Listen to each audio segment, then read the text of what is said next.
All right, so this should be Monday, yes. And this also should be the last stream I do for a while. So quick, I'll just dump on it real quick for anybody who's watching this video after the fact so they don't have to like find the spot where I chat about it, because I'm sure someone will ask me about it maybe. Yeah, so I'm starting something new. It's going to take up all of my time. So for at least the next 2 months, I'd say, I'm probably not going to stream. I might. There's a chance I might hop in on a stream. I may do like a Saturday morning stream at some point. Again, may do that sometime in the next few months, but more likely than not, I'm guessing probably 2 or 3 months from now, I'll start streaming again, probably on Saturday mornings. As I will continue to work on this project that I've been working on for a while now, but it's going to be less time of my time for the moment anyway, especially with the holidays. That's also going to be busy. So any free time I do have will be put into just working on this thing on the side as I continue to grind away at getting this thing working. But yeah, that's sort of the TLDR, is not going to stream for at least 2 months probably, and then hopefully slowly get back into it again once I get my feet planted firmly in the new work that I'm doing. So anyway, let's continue where we left off. Actually, I did make progress since the last stream. So the task I was working on last time, that is done. And hopefully I get to move on to some new interesting tasks basically immediately. Let's see here. Okay, so that's all pushed up. So this is the chunking. And I got all the chunking working. It all works fine. Yeah, so we detect sparse text. That all works. Chunk the blocks of text by actual number of lines. Yep, all that is there. Actually, if I look at the last test results that ran, just to reprime my mind. So yeah, we're detecting lines of text here on a page. We're actually able to isolate those and then do a little cleanup, find those bounding boxes. And then actually, my one thought was, hey, the most efficient thing would be cluster them by number of lines, which I am doing, but like do it early and then keep that information around and then use it later. Honestly, it doesn't take that much to recompute up to like here. Like, it's not that expensive time-wise. And, we crop these down, like we isolate them, we crop them down, we do some rotation, we rescale, so instead of passing the information around and trying to like transform it accurately, I basically just come to this step here and redo that mask to figure out where those lines are. After we've done merging and everything, and have like a decent file, and then chunk on that. Actually, I have it here. Since we're running it again. Yeah, then we chunk again. Then based on this, we chunk. Based on the number of lines that we find. And so then do a little thickening, a little minor amount of thickening, and there we go. There we got chunking. And actually, I'm doing something interesting here. So I'm only applying the mask. By only applying the mask and then saying this extra, anything outside of the mask, well, first off, like, I'm taking this mask, I'm using this to chunk, but then when we do chunk, I then say, okay, make this even chunkier. Well, I guess you could say, like, if you look between these two, you'll see we chunk it up a little bit. You can see that. So what I then do is I chop it into chunks. So 4 chunks, right? Take the number of lines we have here, modulo divide 4, make even chunks, effectively. And then before chopping on those chunks, I then do that, like, chunking up a little bit. I'm using chunk to mean 2 different things right now. I make it a little more chunky so that when we bring it over, you can see, like, right here, there's a little bit of emptiness here, but otherwise we're getting all the material in between the words for the most part, just by chunking it up a little bit more. And so anything that's not part of the mask, the white part of that mask, I basically just take the average of that non-masked area and make that the background. And so then this is what we then pass to binarization. So we end up with this as like the binary result. It's a little close to the edges. I did experiment with adding white space over here because I believe Tesseract is happy with that. By the way, it looks like we got some artifacts at the bottom here, which I wasn't hoping for. So that might be something to fix at some point. Also, the edges aren't as rounded as they could be. I feel like I had solved that before, maybe by upscaling when we binarize. In any case, this is pretty good, and Tesseract actually does a good job with this. So we end up with these equal sized chunks where we're actually cutting on the line.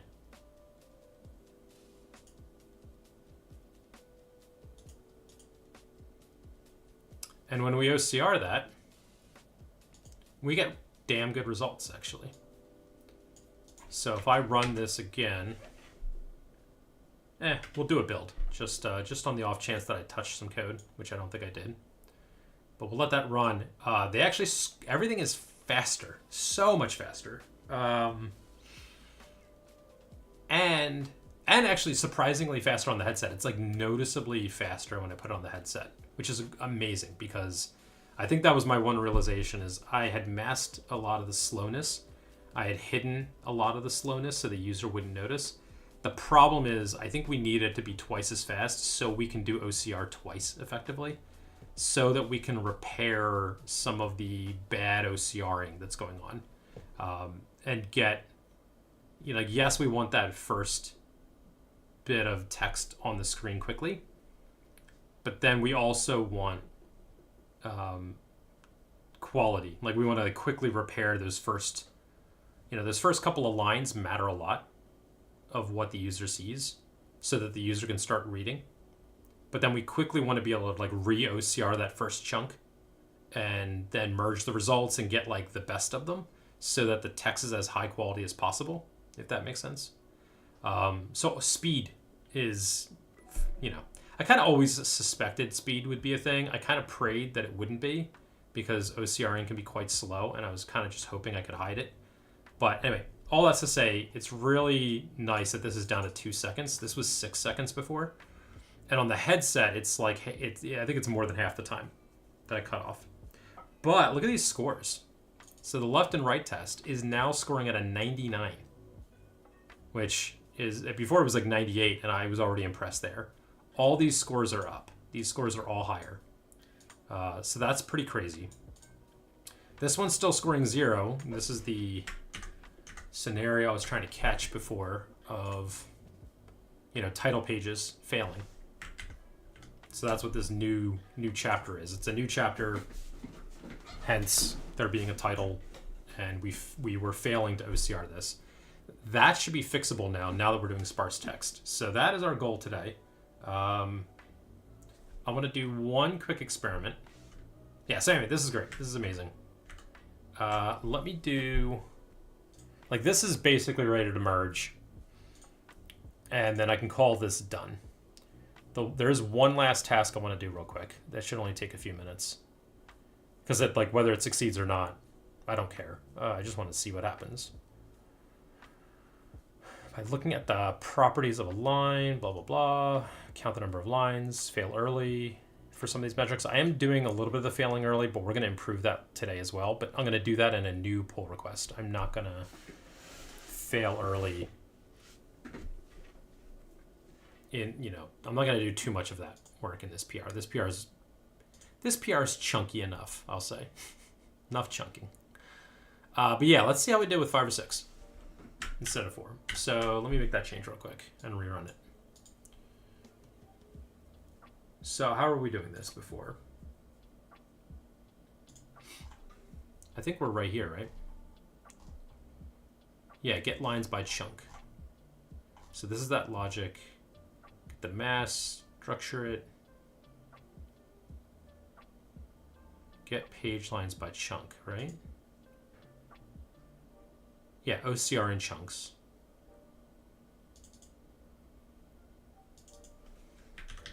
Let me just confirm. Yeah, I had to rewrite all this code. So I rewrote a lot of things in this PR. Yeah, here's the old one. I'll probably delete this now. So I do have to do a little bit of cleanup. So this is the old one where we are doing it just based on arbitrary lines in the sand between the chunks.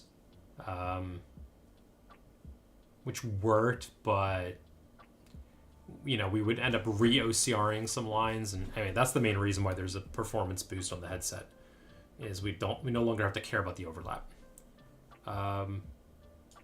Yeah, get page lines in chunks. So this is the thing that's going to give us back a list of images that are the chunks. So that's this method. Cool. So we come through here.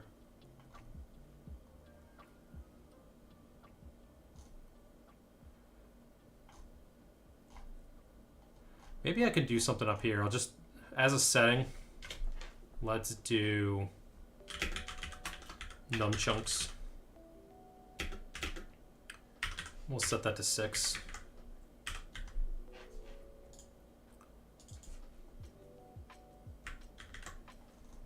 And then I think,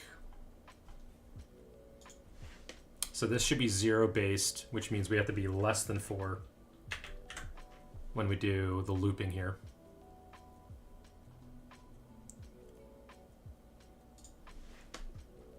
And we'll divide it by the number of chunks.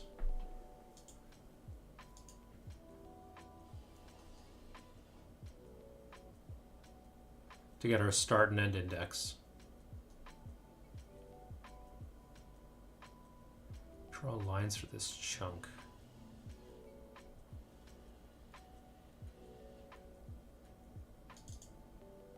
Yeah, that's the chunk mask, which is weird. Like, I thought this was working, but I think there's an issue. Because if we, the plan was when I wrote this code was to create a mask. Oh, I know what I'm doing wrong here. So if we look at this, we say, hey, like, why are there these artifacts at the bottom here? Because that's the next line of text. That shouldn't be there. I was trying to chop them up by the lines. But if we go, like, here's another one. So we end up with some garbage at the bottom here as, like, the next line that we chopped off. The reason why is the way I'm doing this is we're drawing a line to decide where the chunk ends. And so anything above that line is considered part of it. But, you know, I don't know. There might be a better way to do this where we just actually get the lines as part of the like chunk. Or we could do this and then say, throw away anything that's too skinny or too sparse, maybe. And then that would get rid of that noise before we OCR. Assuming that if there's too much of it, like this one's not a problem. I think Tesseract is smart enough to, let's go with this one here. Like these little dots down here, that's not going to fool Tesseract. It'll throw them away. There's a slight chance it might think something like that's a comma, but probably not. But I could see an edge case where that's just a little bit too big. Again, also, these are too close to the edge. So I did experiment with adding some white space on the left here, because that should help things. And that actually hurt the scores for some reason. I don't know why. Anyway, all little tiny knobs I could turn to make things better. But okay, so we do all that. Yeah, so we iterate over the chunks. And for each, we basically build a bounding box and crop it. Cool. So now I've set it to 6. What happens when I run this?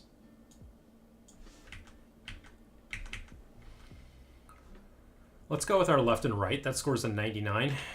That should be the most sensitive to change. And if any of the tests are gonna like be, noisy, I would think it's that one. Maybe.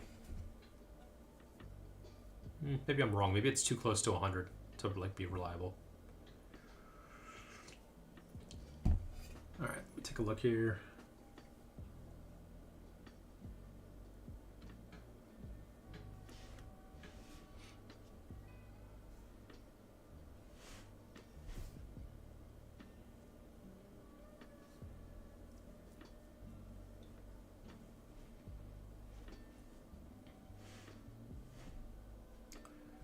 Sorry, just getting distracted for one moment. Okay, so score drops slightly, but how does it look? Did it perform okay?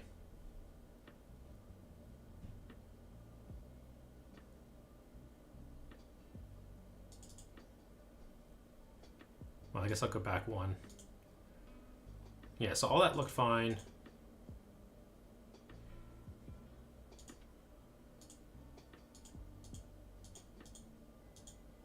Yeah, I mean, this looks good.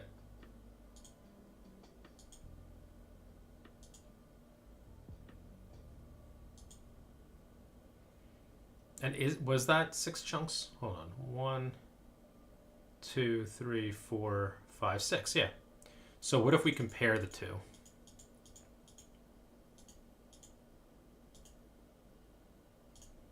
Hold on. We're here. Let's go there. Let's go back to the last test. How does the last test look?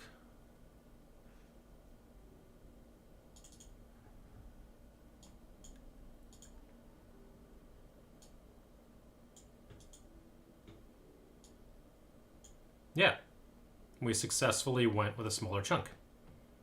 And it all looks correct. We ended up doing, yeah, 2 lines less. 2 fewer lines. This logic is working. This is great, because I could technically then really ramp this up. And, I don't know, we could make it smart and say, we could do something like total lines. And say that we want 2 or 3 lines per chunk and do the math to compute it that way. And then at that point, we're effectively streaming the OCRing, because it would only take a second or two. Like on the local machine, Tesseract's super fast. It would take a fraction of a second for it to OCR 2 lines of text. On the VR headset, it's a lot slower. I still hold out hope that I can figure out settings or configuration to make it faster. I don't know why it's slow. Everything I've researched says that it shouldn't be that bad on the headset. But, you know, so at some point I can speed it up. But if nothing else, I may be able to just get it down to, you know, what if we OCR'd 1 line at a time? Like, would it work, number one? And then if it does, then we're effectively streaming OCRing to the front end. Because it would take like a second per line. And the user just can't read that fast. And then I can then arbitrarily decide at some point, whenever we decide that the quality is not good enough, just cut it off. So if we've got 30 lines of text on a page, which we definitely do, then, you know, 10% the way through, we might have enough lines to decide whether or not we want to end OCRing early because, you know, the quality we're getting per line is just not that great. All right, let's do this. Let's run the whole thing.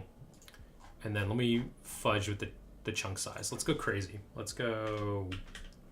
let's double that. Let's go 12 chunks.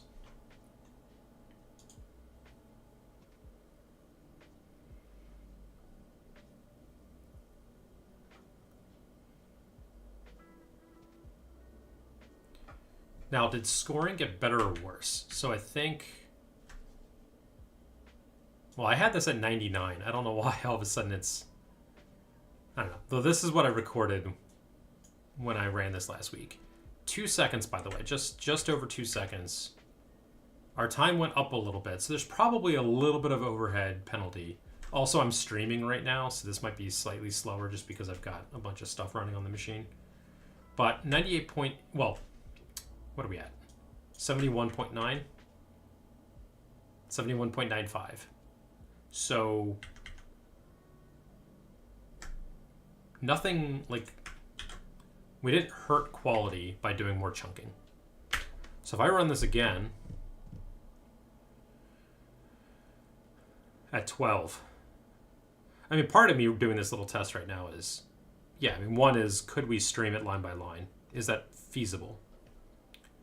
And then 2, like, do we get good quality, right? Or do things break? Can I find those edge case bugs? that I should repair now, just because even though they might not happen very often for my test cases, in reality when I'm running on the headset they'll happen a lot. Oh my lord. 99 again. 71.8.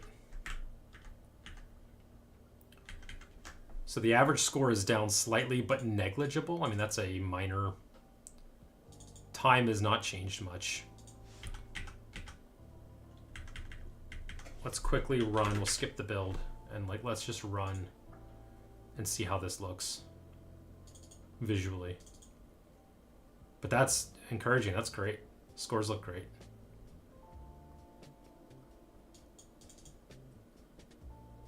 Oops, launched it twice. All right, so here's the big reveal. 2 lines. That's great. So when we're at like 12, we're doing like 2 lines each. Again, we have some... That mask picked up. So I'm curious, do we lose the F? Is that an F? Do we lose that on the next?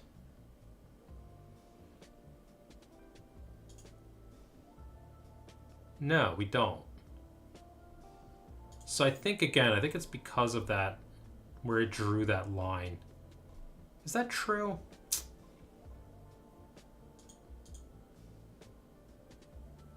Yeah, it's this little bit at the top, but we got it with both. So whatever we did, there's a little bit of overlap, which is a good thing. Okay, so this one ends up being 4. So the other one was 2. Not ideal. I mean, obviously you'd want it to be more even. This one's 2. 3. 2. 3. This one's 5 for some reason. 3. So not exactly consistent.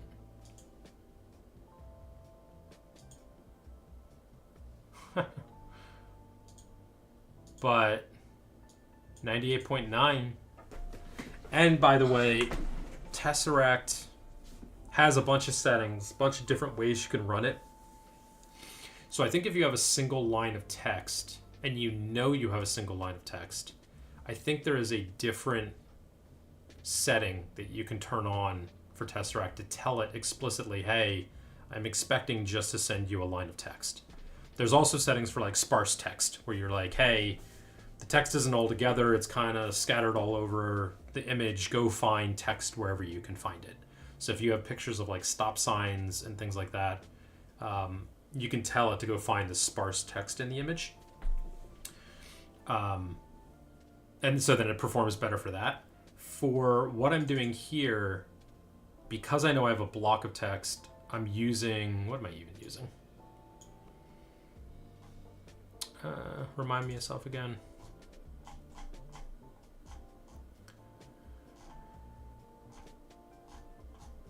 Let's see here. Oh, yeah. So here's, actually, here they are. I documented them for myself.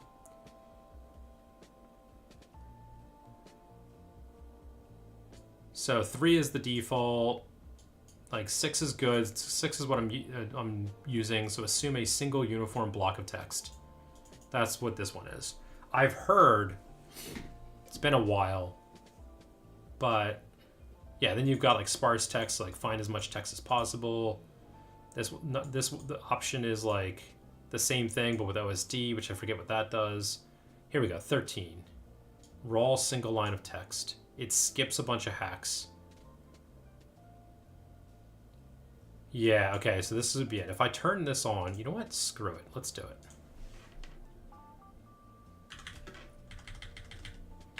Let's go crazy. So if I turn that on, and then instead of num chunks, let me do...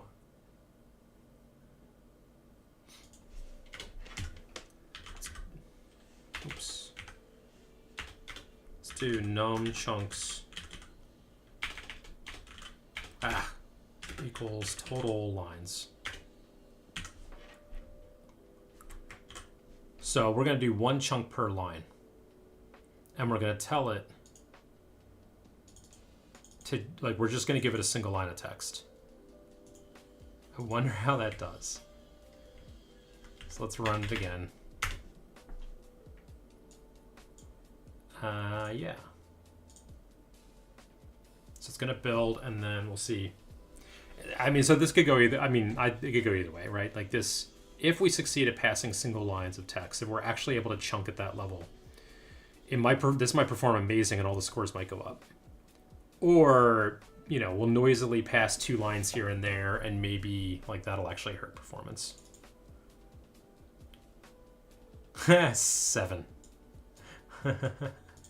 Okay. Let's run the whole test suite just to see like how do they all score. But did we chunk properly? So let's see. Yep, that's the title.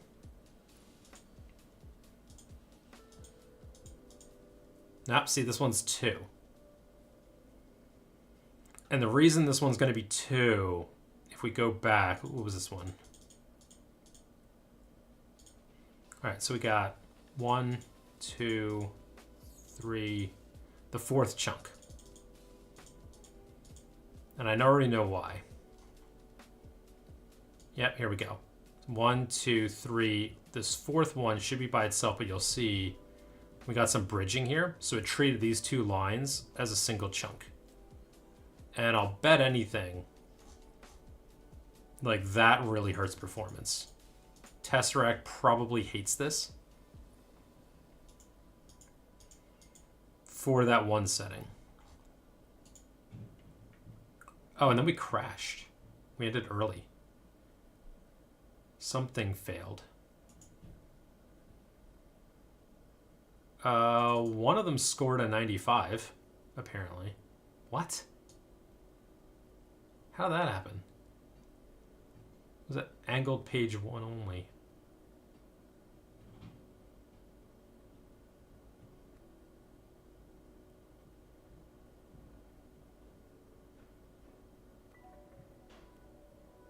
$13, $14,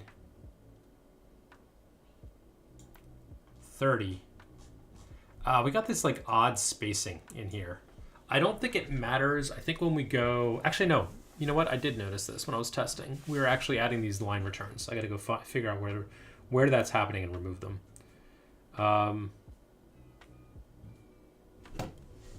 So for whatever reason, this one succeeded and scored amazingly well.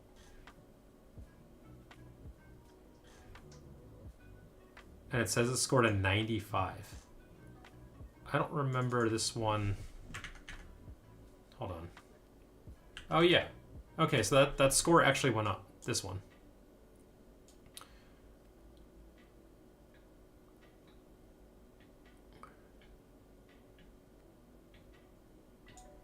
Okay, low line score. So I'm still doing a thing here where I check to see if a line has a bad score, and if it does, we throw away that chunk. And I think we end early. Okay, I could turn that off, and that may fix things. Because you could argue we don't need it.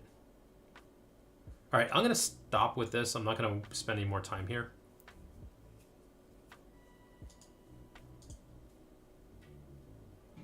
By the way, does this work? Mod 2?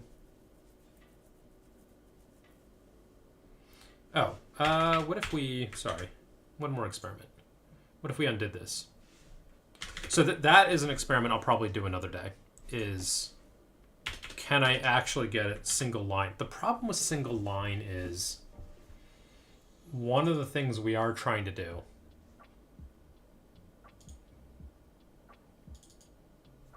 is detect large gaps and decide that because there's a large gap here, this is a title. Or is it line height? Well, I guess I was going off of, sorry, I was going off of large gaps to determine if there's a new paragraph. Okay, so that is one challenge with this chunking approach. When we do chunking like this, we need lines to compare against within the chunk to know if it's a new paragraph or like a, you know, a big gap here, indentation. This is an indent here. Here's a new paragraph plus an indentation. The only way we can do that and detect that that's happening so we can display the text properly is if we have a couple of lines of text.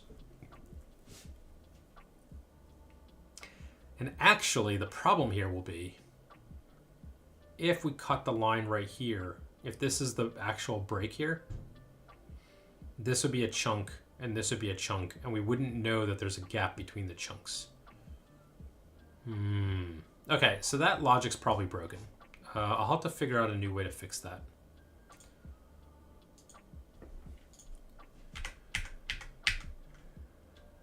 Here, let's just run the whole test suite. So let me switch this back. All right, so anyway, these are problems I want to solve later. I don't want to do this right now. I guess I'm going to be happy enough with 4 chunks for the moment because that's what I've been living with. And then knowing that I can turn the knob to 11 is awesome. But the trade-off with that is we lose detection of indentation in paragraphs, which means I'd have to detect them differently. I wonder if I can detect it. Right now I'm doing it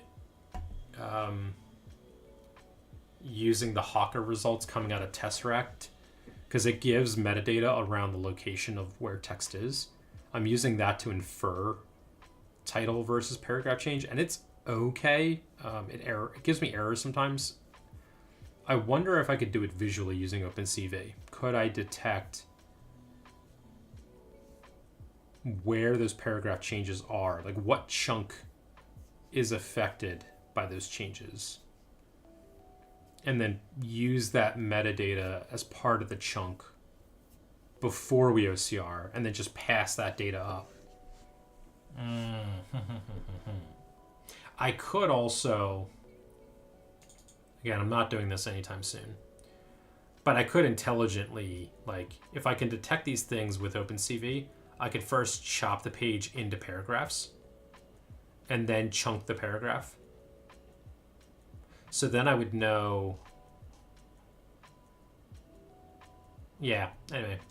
Very sophisticated things I don't really want to do right now. All right, so just switching back to the single block.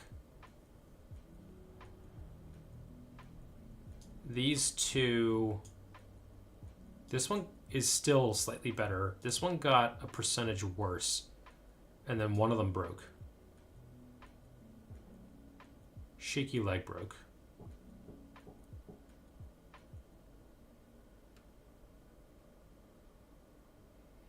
Okay, that's fine. There's bugs to fix there if I wanted to, again, like turn this thing to 11. But it is good to know that at least for some of these tests, I can basically do single line OCR. Yeah, it opens up a whole new can of worms, obviously. But that means I could stream the results line by line, which is exciting.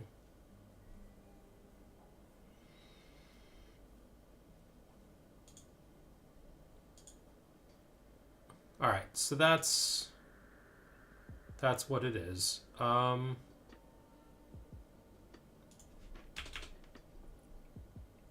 get rid of this. Oops. Can I get away with like 8? So I think 12. Did 12 work? Here, let me just go to 8.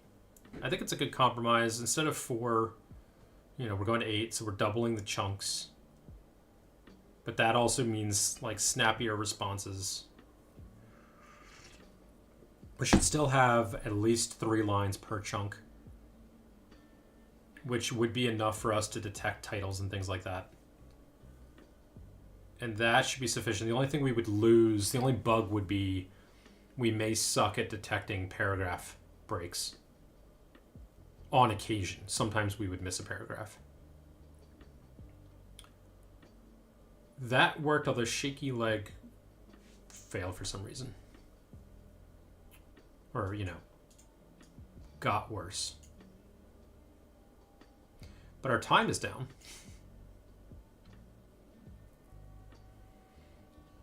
Okay, what if I go to 6 again?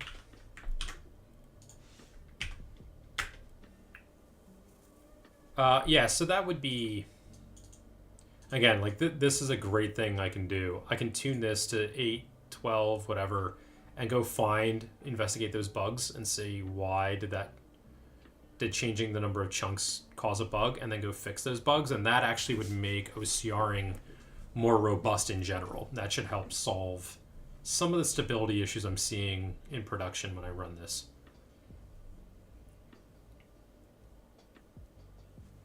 In the meantime, though,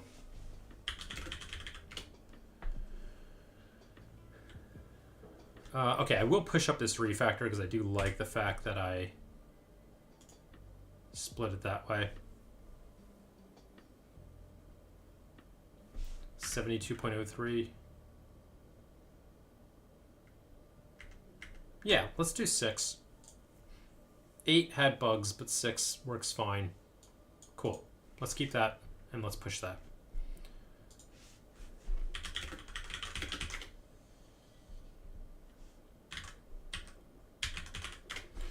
And then I'm going to add a task for myself so I don't forget. Stream OCR line by line. And who knows, I may drag that up a bit. Let me drag it to the top here, just because I want to revisit it soon and then decide what to do with it.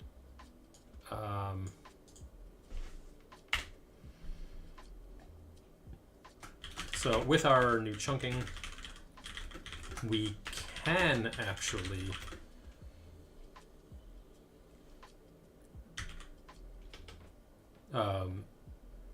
chunk down to the line level and OCR one line at a time. Couple of things about this.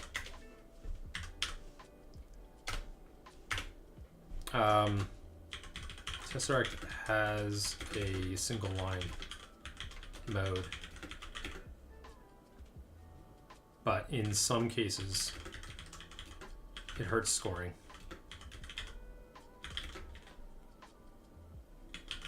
Probably because some chunks are 2 lines.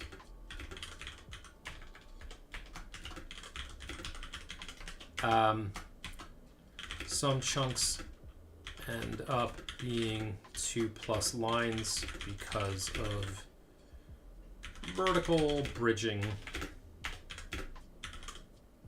I'll call it bridging in the mask. We lose the ability to detect indentation,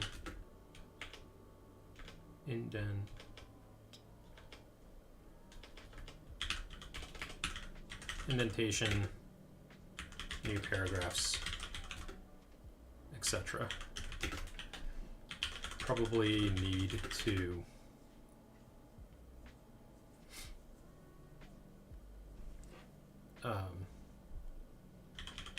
detect using OpenCV instead. And then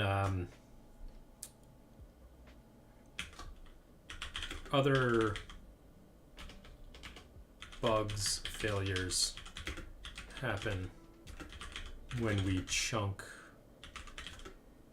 above 6 chunks.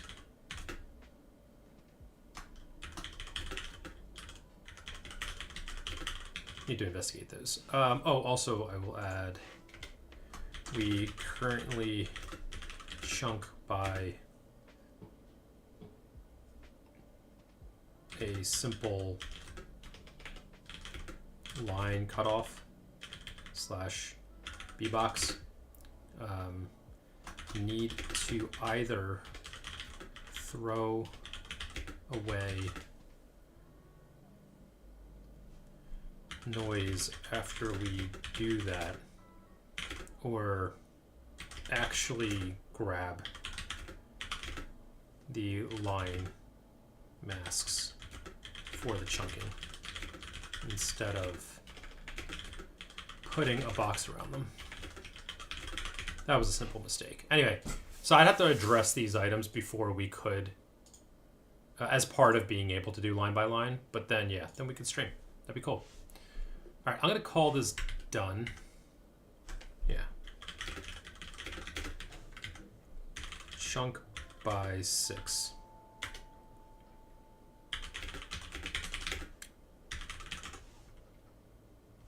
Chunk via, there we go.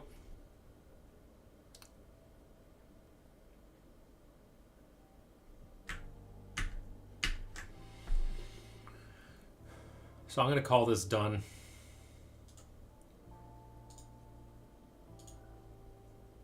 And actually, I'm going to do, let's launch this, bring here. I always hit the command key because I think I'm on OS X instead of Windows. This seems to work great. Could technically stream line by line, but there are issues with that.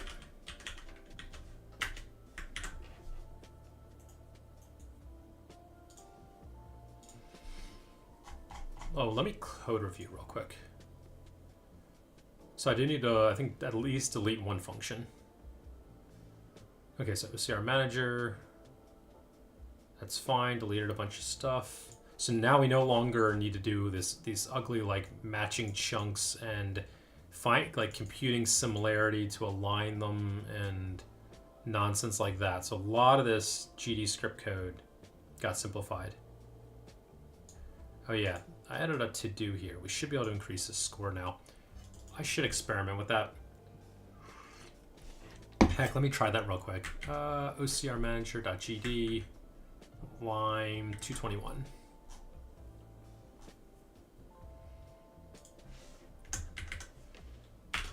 Let's do 55. Again, our score here is 72.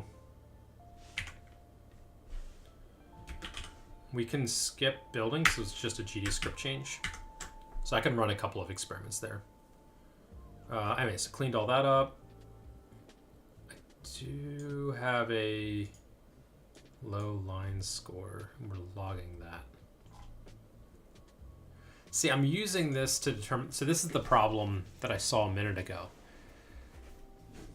Because I was logging like a bad OCR chunk. So if we did line by line, we'd have to take every line. I could argue this is no longer relevant. Like, we just shouldn't even be caring about the score. And we have to just assume every chunk is a good chunk. Because what I'm doing right now, the reason why those tests are failing is we do, like, it can't, you know, just because of Tesseract's limitations, we occasionally have a line of text that just doesn't OCR well. And in this case, if that happens, if the score is not high enough, we say it's bad. And if we don't end up with a good chunk, like, we're basically saying for all the lines in this chunk, let's assume there's 5 lines in the chunk, at least one of them needs to be good in order to mark the chunk as good.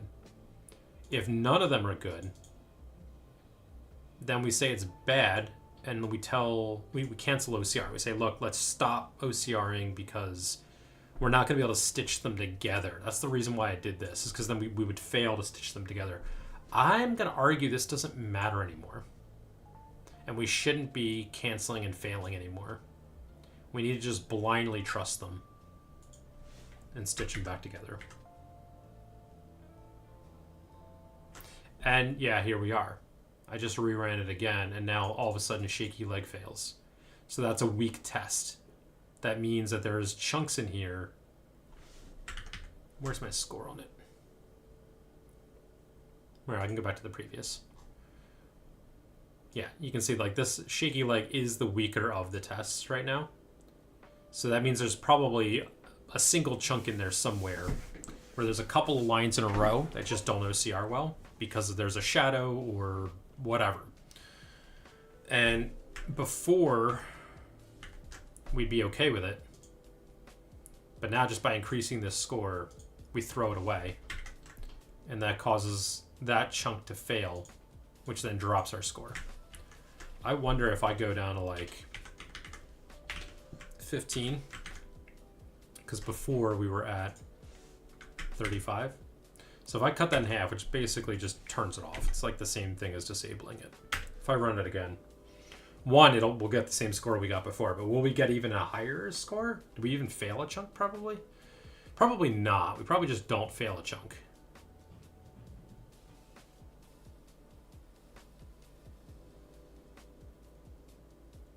Yeah.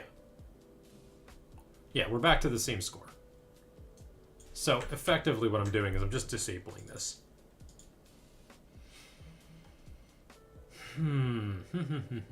Okay, I am going to say this should stay for now. Oops, I'm like going into Vim mode.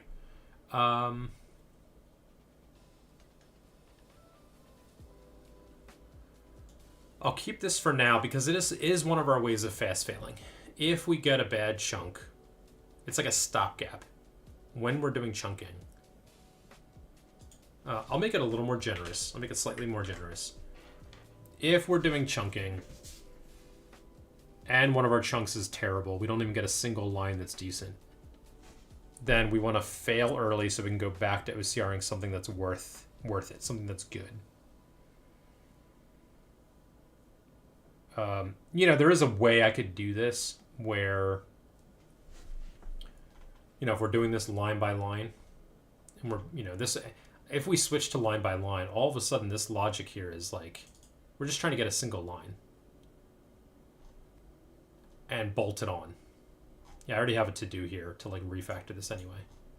So if we're getting a single line and bolting it on, then this would change to saying, hey, like we've OCR'd, you know, once we've OCR'd at least, let's say 5 lines, then you could do a test like this.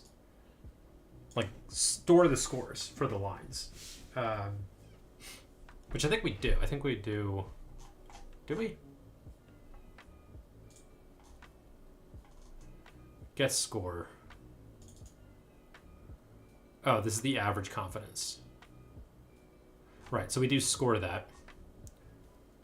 So we're taking...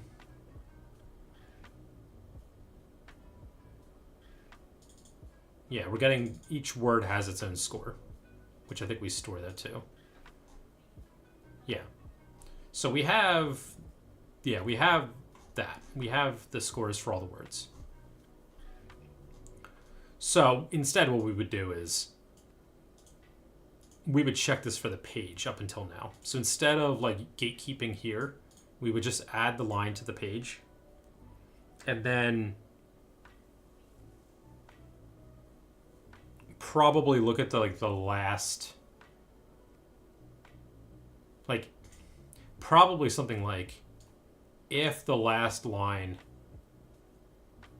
scored low, the most recent line that we got, if it scored low, then also go check like the 4 lines before it as well. And if we're in a place where, look, we've had like 3 or 4 lines in a row that all scored terribly, then we cancel. That's a bigger refactor. I don't want to do that right now.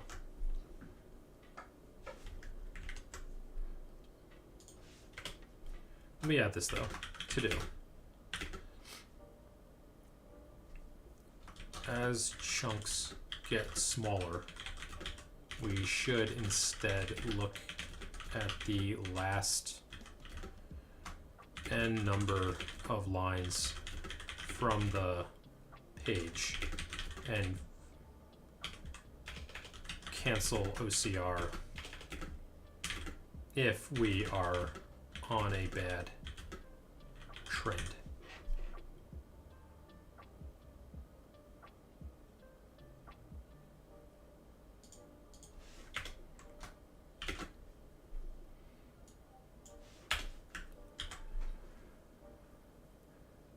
Okay.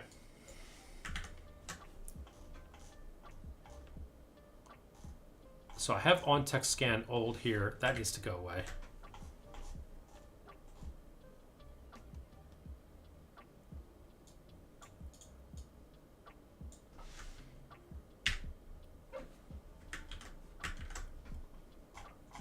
I was experimenting with... Yeah, I was backing... It was a backup. Temporary backup for the old way, but I've completely rewritten it, so... That's gone. Here I've improved some logging. Move some things around. Right.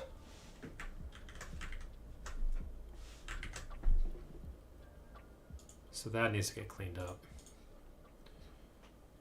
Yeah, here's the old one.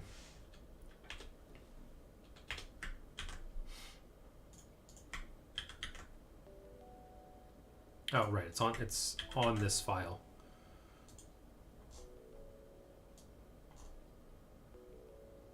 Yeah, so this is the old method. I can delete it, and it's in source control, should I ever want it back. Although it is pretty stupid. Because we were chunking just by, like, line number. Or not even line number, like, number of pixels.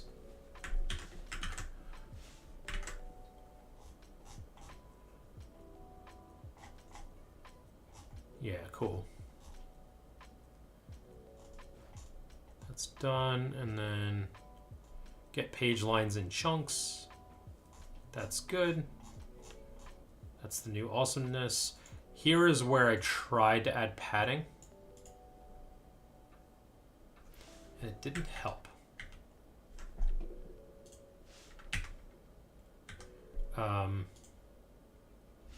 Where's this?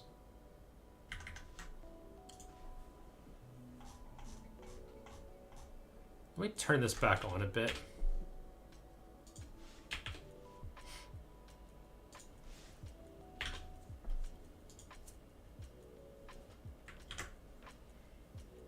I wonder if it is...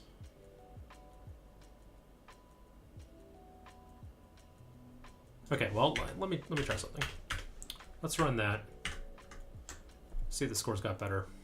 We're at 72 for the scores.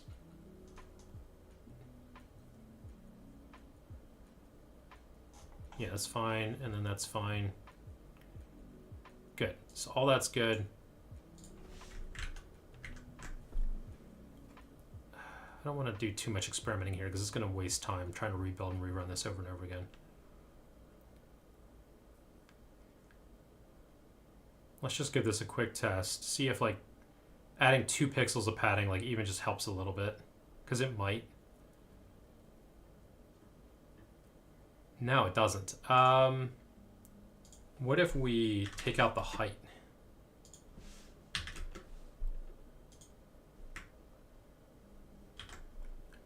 And let's run that one more time. Because remember, we're computing the height wrong. So maybe it's possible that this is a problem. Also, we don't technically need to fix the height. Because we already know we're getting some decent padding there. Just by doing the chunkiness. So when we do this, again, we're just kind of beefing it up a little bit. So just doing that a little bit, we get a few extra pixels anyway, vertically. The problem is we're cutting off horizontally here.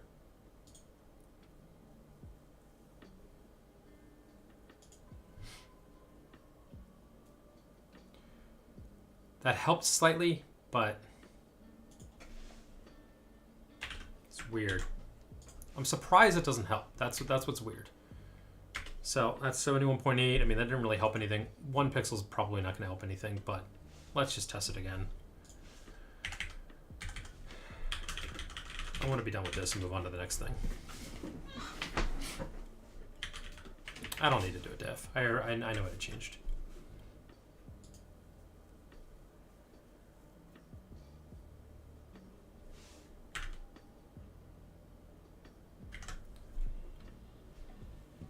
Let's see what this does, and then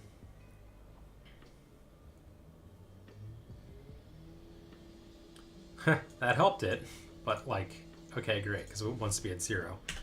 One final test. I'm going to set it to 10 and see if it like does anything beneficial.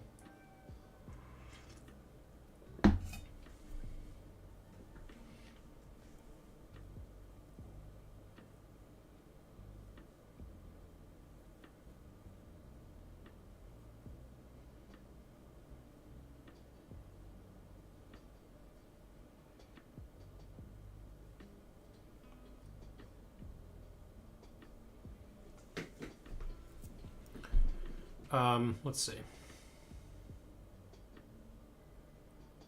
See, look at that. It actually improved it a bit.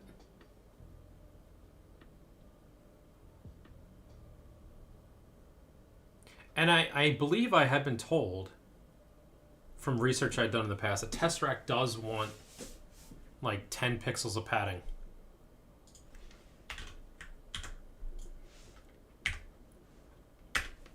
So let's do 20 and see. I know I said that was the last one, but again, so far the best score is 0 padding.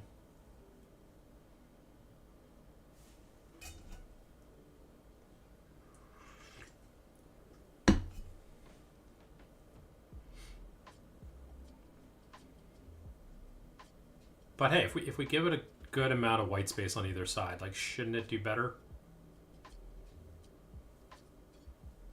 No, it hurts there.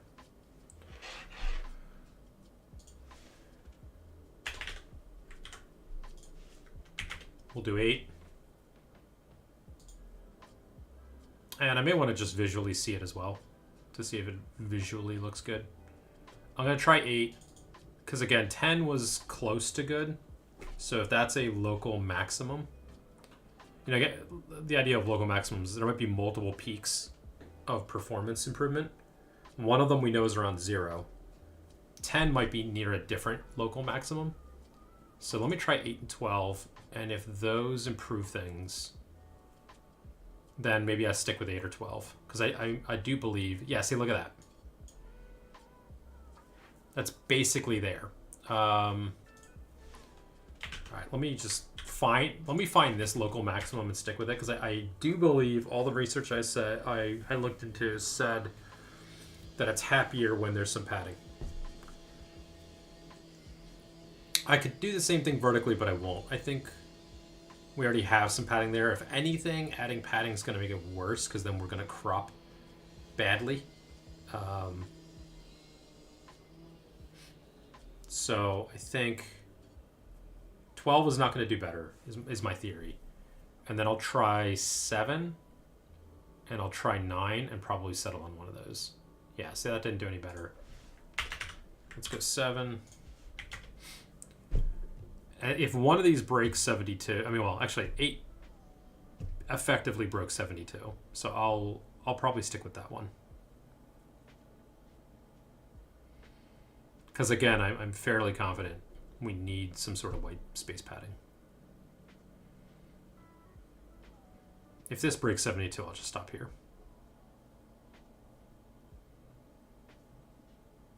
I'm feeling good about this one.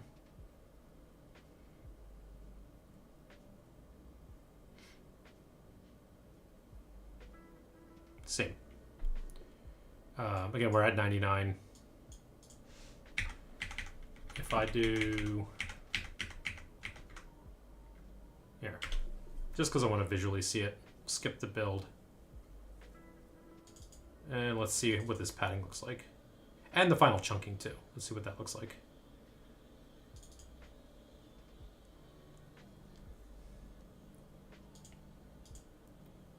Yeah, see. Give it a little bit of padding on the sides. Good. It is the whited out version. We got some spacing at the bottom. You know, I don't know. I could argue we could use a little bit at the top and bottom. But hey, this nice white border around everything, I think Tesseract will be happy with that.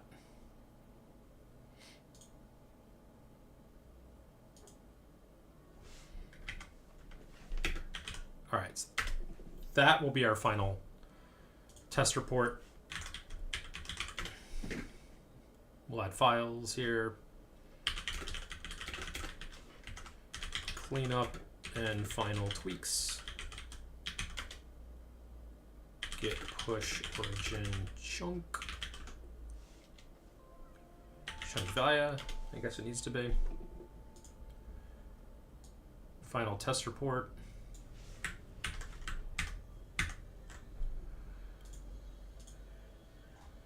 And this one was, yeah, 71.95, but I know we had broken 72 at some points. Yeah, Oh.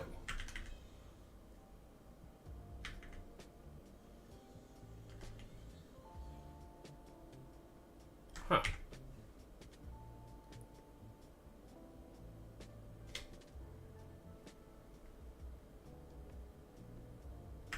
Weird.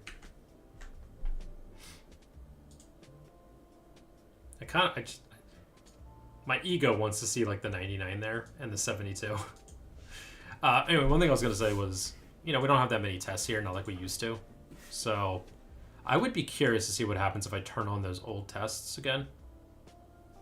Is this new system more robust and therefore is able to do things with those old ones? I don't know.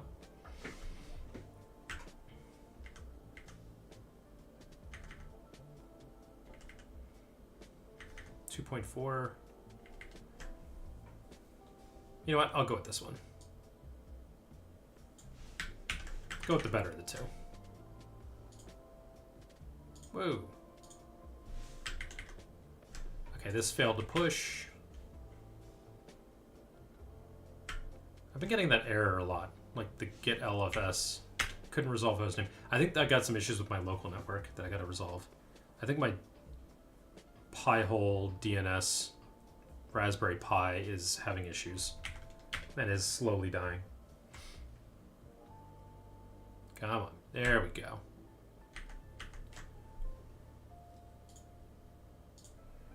Here. Finally, let's drop that in. There we go. 99.0 and then 72 basically. This number got even lower. I think we were around like 2 seconds.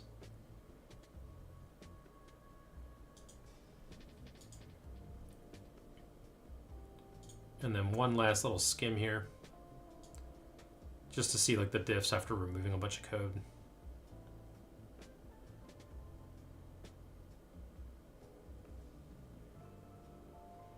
Yeah, see this is like the rewrite of that function now.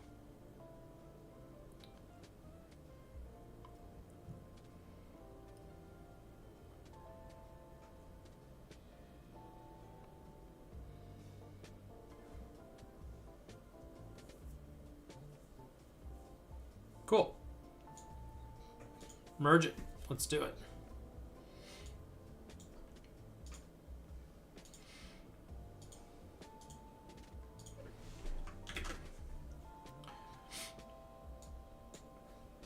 So here is our old one now. Now I can get rid of this. So actually, yeah, to compare it,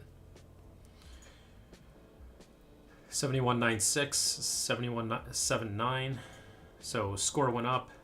Speed went, time went down, so everything's better.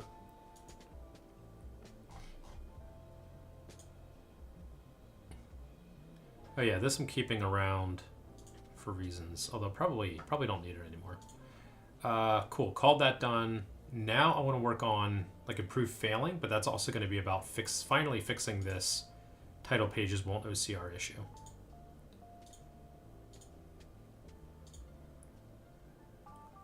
All right.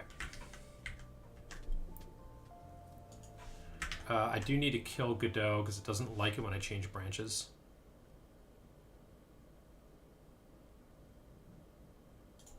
Oh, so yeah, I was even running it apparently. Apparently it's been running. Okay. I don't know what it was running on, but check out main.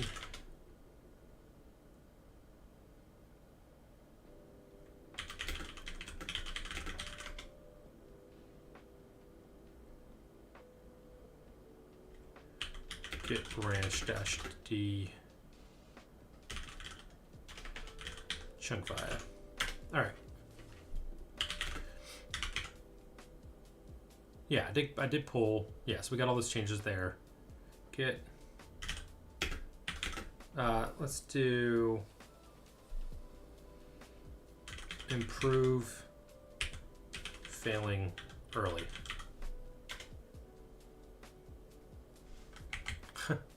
Git check out. All right, now we're going to improve failing early. So the main thing with this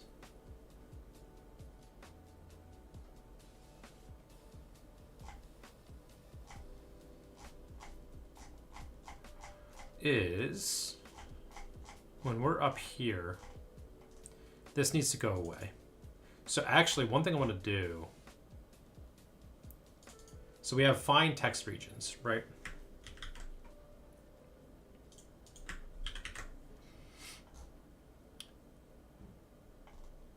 So there's all this logic, and one of the debug images we write is, yeah, here we go, like cluster boxes with counts, but also horizontal edges. So horizontal edges is this.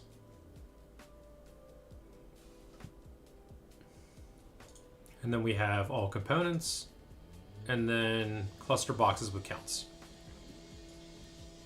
Now, I don't know if you can hear that noise in the background, but you know, my last stream for a while, and our neighbor is building something in front of their house apparently.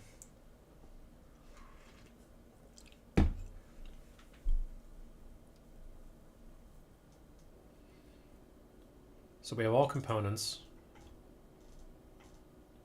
cluster boxes with counts. Is there anything else here? Oh yeah, final cluster. And then after that, well, we do have the convex hull. Yes. Okay, so these are the convex hulls.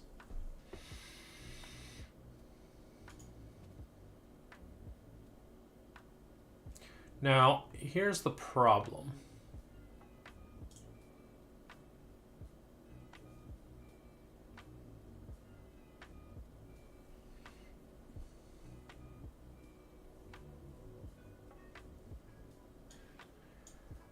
I was doing, so we get the regions, we get the shape.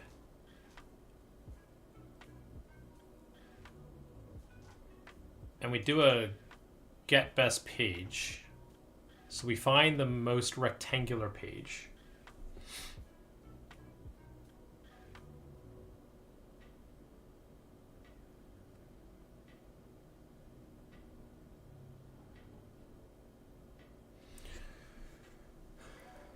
So these are a bunch of points. So I think it's in a list of points. This is a point. So this one's got, you know, 5 or 6 points. And then we use those points to get a contour area.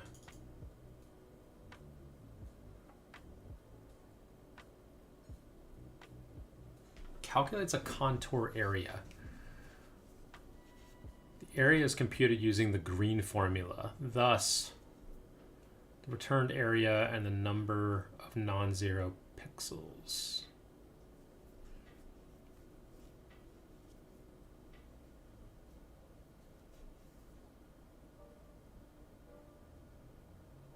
Self-intersections.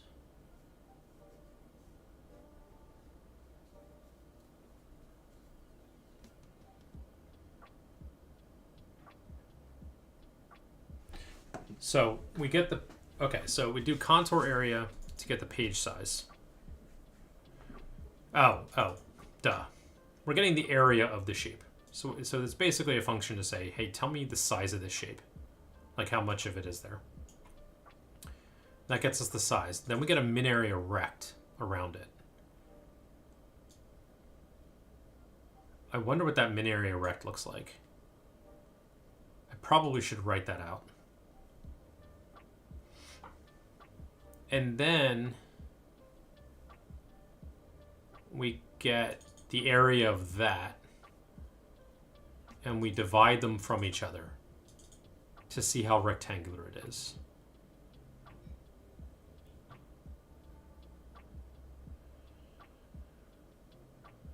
So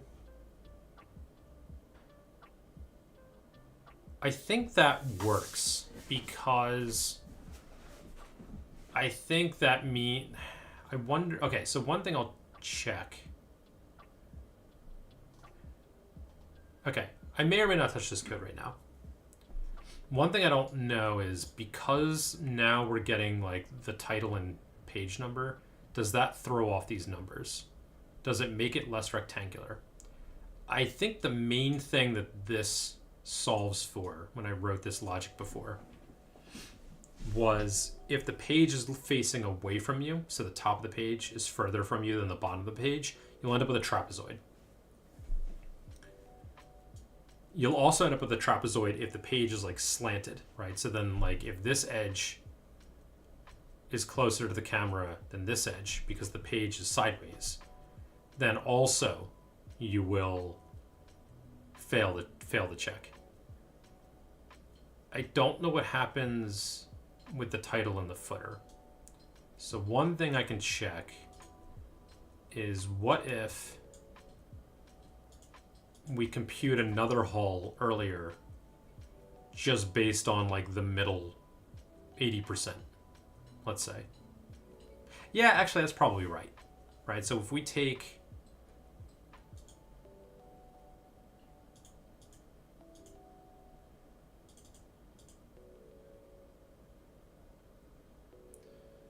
yeah, I mean, I guess later on, what do? We do some like cropping down. Like, okay, so we do our hull, and then we crop down, but then we do it again, and now this time we just have these things. Oh, we lost the page number. I forgot about that. Did we ever get that back? Nah, that was another bug I wanted to fix that I forgot about. Yeah, whatever. That's a problem for another day. Yeah, so I wonder if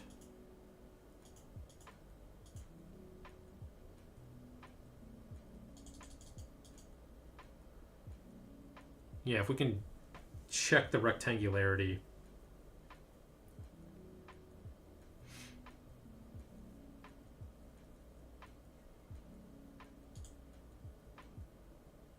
of like the middle 80%. Does that change anything? I think I'm going to not worry about that today. Also, rectangularity, we're at like 0.9 anyway. All right, so let's rip out page size.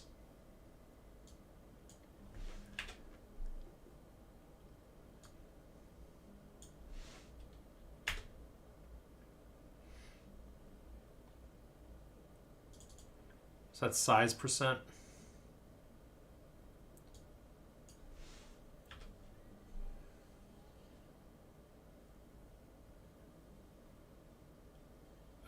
Yeah, so we can do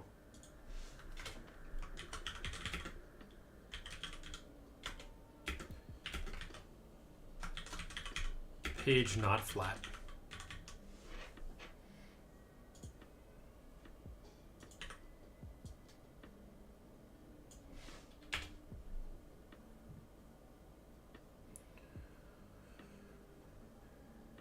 And then we have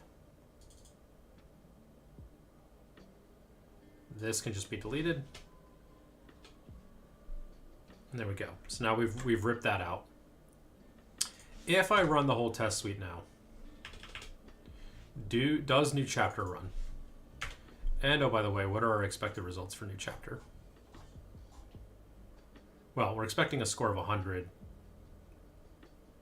but we're also expecting, we're checking against Lovecraft P380, which we have the text for. Also 381. So if it ends up doing that page, it might be 381.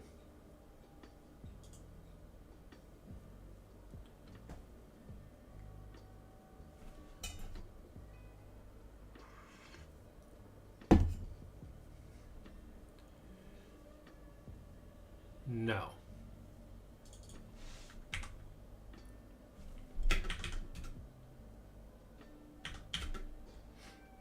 Let's run the new chapter, and see what's happening here. So when I run that,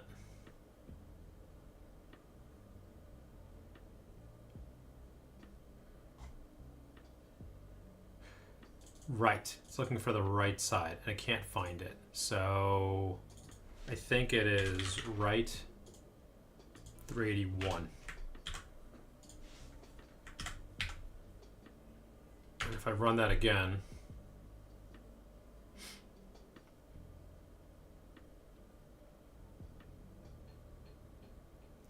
81.3 is our score. It is taking, well, that's only because it's writing images. Let's see.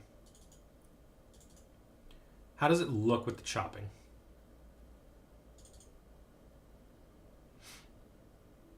So when we do the chunking,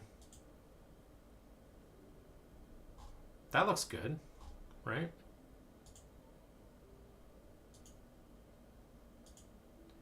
That's pretty trash. Like, this is garbled over here on the right. Should it be that garbled? Well, it's that garbled. So I can maybe look into fixing that, but also pretty garbled.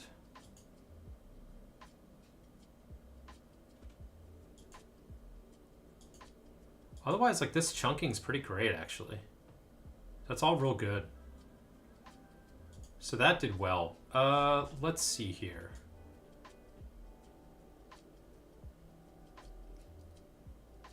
So what about alignment?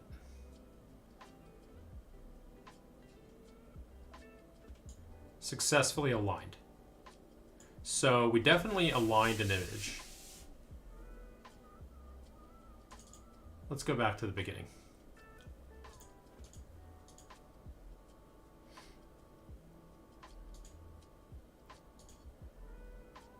Yeah, see this?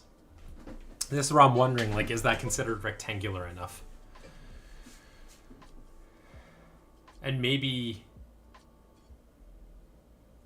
that's it. Maybe it chose the second page because it was... I could do some logging here to see, like, under what rules does it...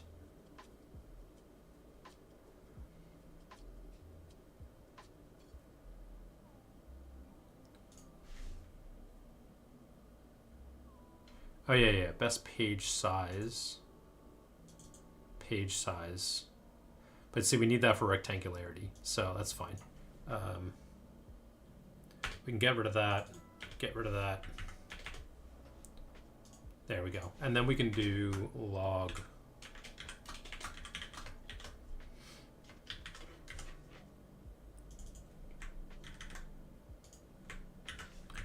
And we can do...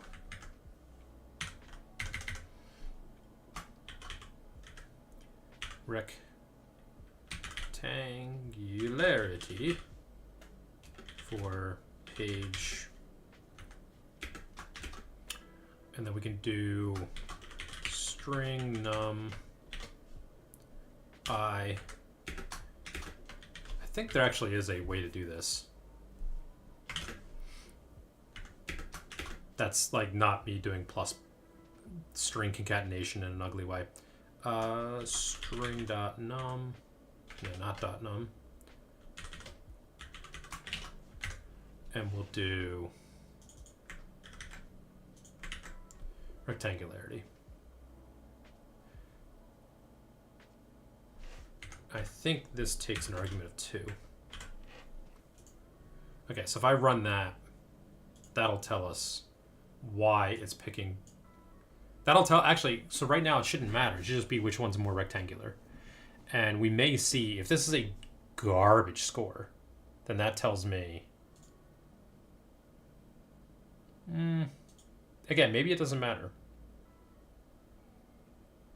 Can I tell from this image? I think, if I had to guess, I would say maybe this is slanted slightly and this isn't. So...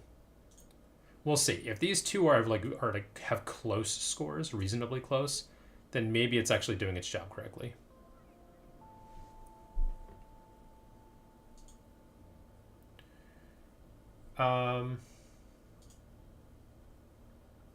Here we go. Here's our template for alignment. Good alignment, averaged. So here's our averaged.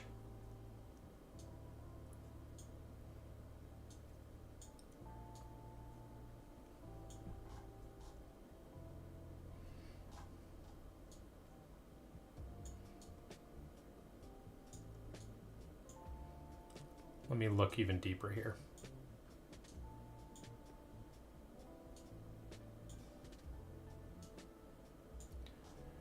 just want to triple check something.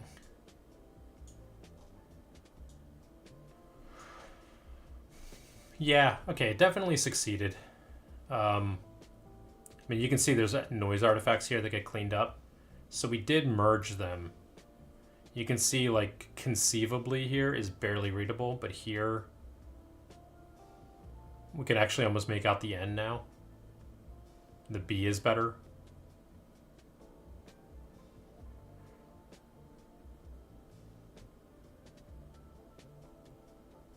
All right, so we are averaging. It's just a bad picture, apparently. Hence why it's going to score so low. All right, that is what it is. Also, let's make sure that our text is decent. No, this looks right.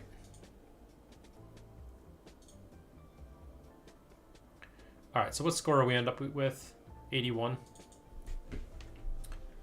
Let's clock it at 81. I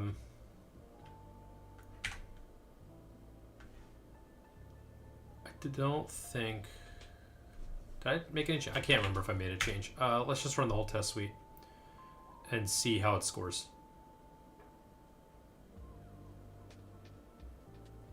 Yeah, the chunking all look good. Cropping look good. Yeah, it's just scoring badly. That's all.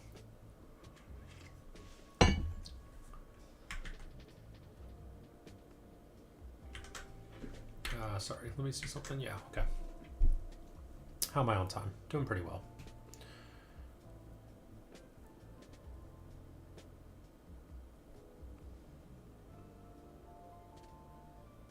Yeah, 81.3, 2 seconds. So I actually should be what left and right. What do I have that at? Oh yeah, why do I have such terrible time on these? Did I never adjust this? Yeah, this is the right side of left and right.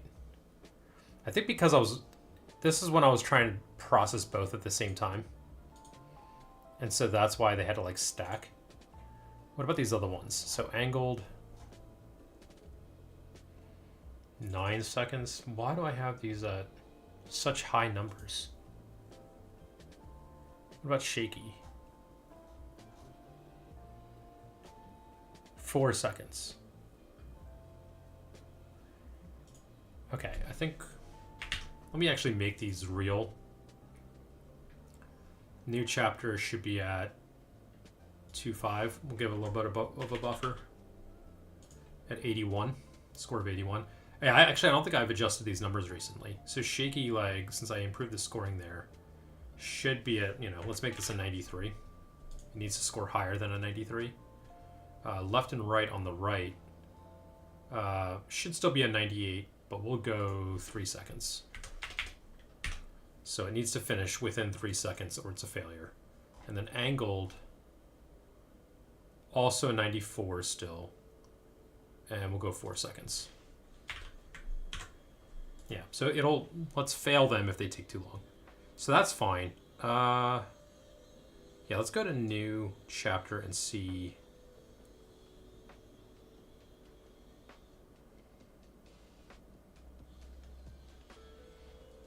The rectangularity logs. Yeah, so it said it was a 0.84 on the left and a 91 on the right. So I actually think that's pretty good.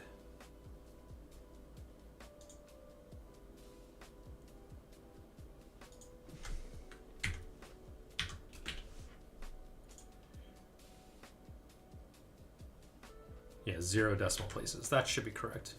Okay, so that tells me that's reasonably good, actually, because that's saying that's 84% rectangular. So I'm guessing it probably puts the thing that's going to throw it off, though, is if there's just like a little page number up here, like this here, it's going to do a rectangle. Yeah, I don't really know what kind of rectangle it's going to do.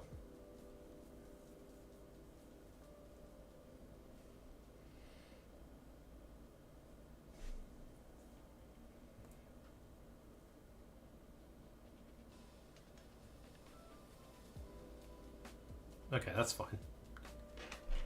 What about these other ones?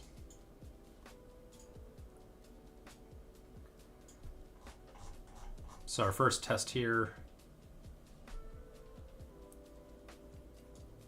Yeah, angled page one only. So this is saying, actually, yeah, let me see that one.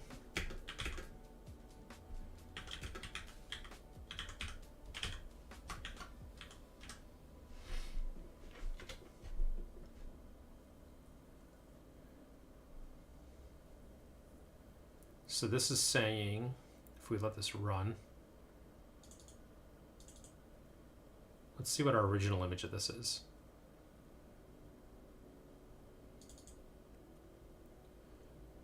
Yeah, see, these are our convex hulls.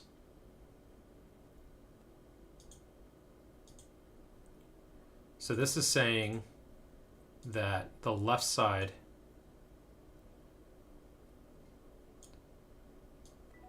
is 92% rectangular, which I'd agree.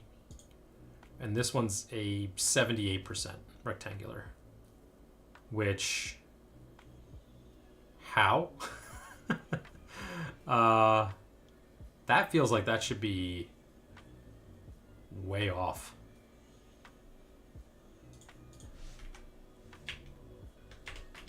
Wow, fair enough.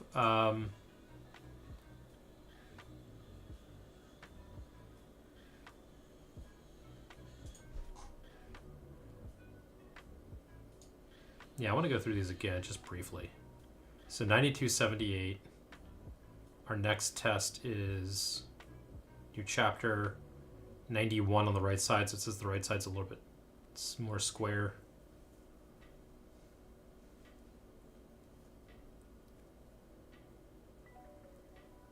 And then our shaky leg 94. So this is saying that maybe my target rectangularity should be slightly higher because our worst test was around like 90, 91. But these other ones are 94-ish. With like 86 there.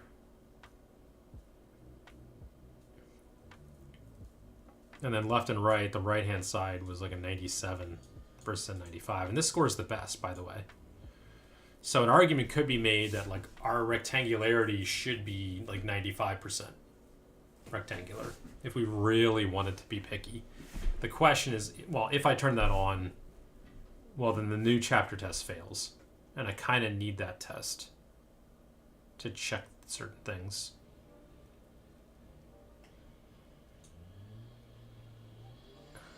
Why is that like that? Why are you now all of a sudden scoring like an 80? That doesn't make sense.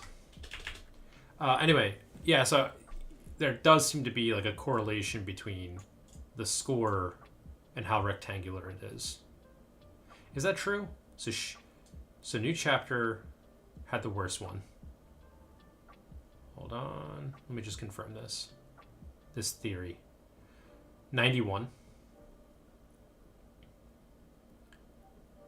Shaky leg, next best score.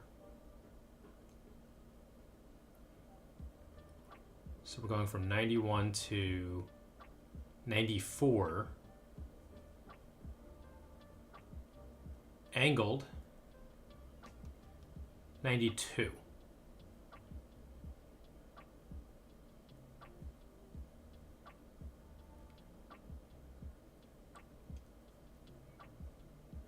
And then the last one here, 95. So there is some correlation that the more rectangular it is, the higher the score. But these two scores are actually swapped, you know. Which means it's not everything, right? I mean, there's going to be the quality of, I don't know, there's like 10 other things that could affect it.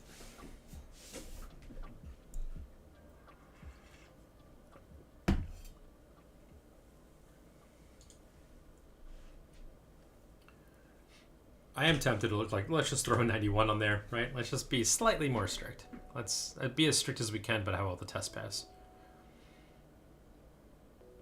That also means if something throws off the rectangularity at all, inline math, like this will fail for that one test case, which is probably a good thing.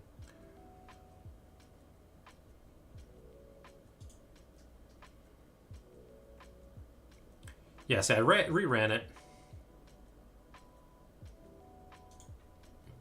For whatever reason, that test is unstable.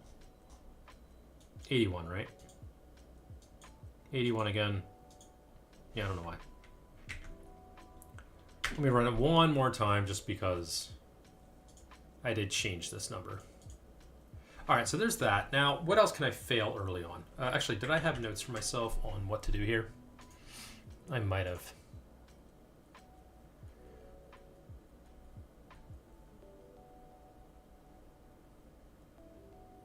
Right, so using line size to determine if the page is too far away. Yeah, so stop failing on simple region size.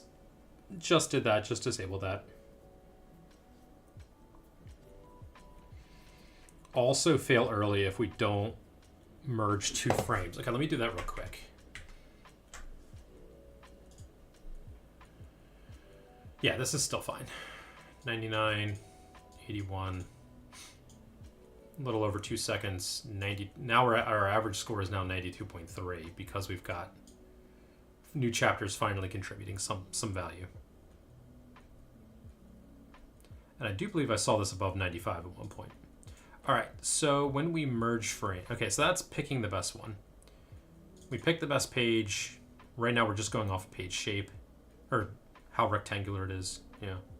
And then we call process page for the best one. When we process, we do a bunch of cropping and things. Merge frames.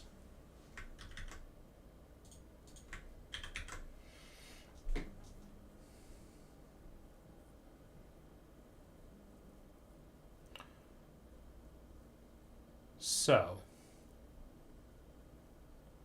we have our align frames.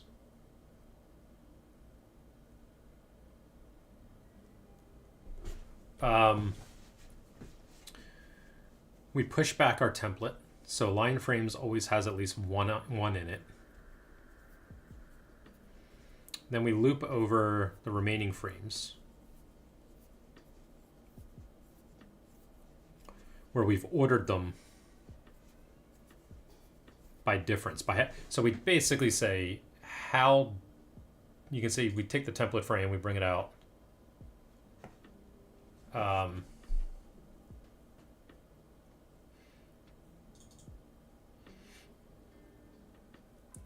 And then we do,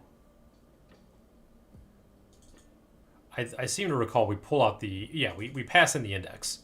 So inside this function, we rip out the middle frame, and then we compare all others to it to see how different are they, and we order them by their difference. Hopefully this is ordered in the correct direction. Let's confirm that theory. Order frames by difference. Let's see here, blah, blah, blah.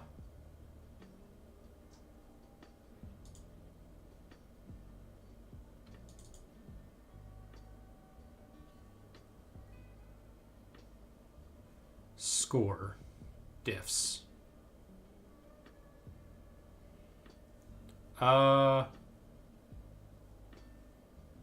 Okay, so we could just do log. I always forget my pattern here for this.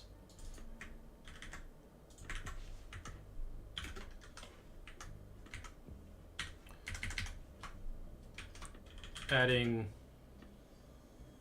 frame with score string dot num d dot score 2, and these are score is a double.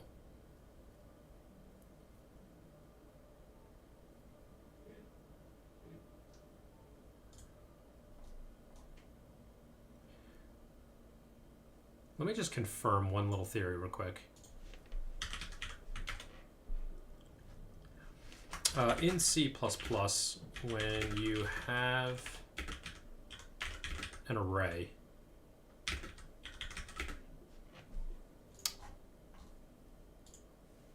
Fine, when you have a vector and you call push back on it, the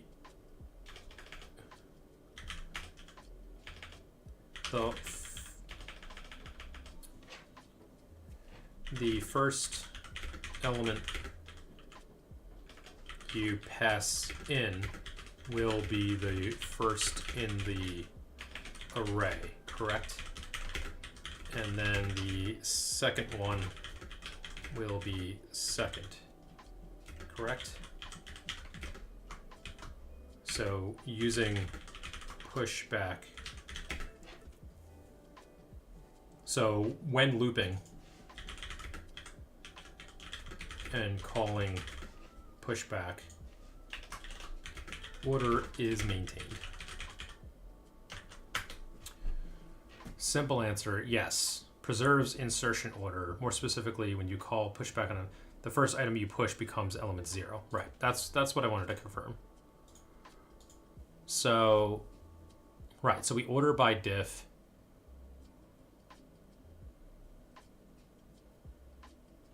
Yeah, most similar first, so they have the lowest score.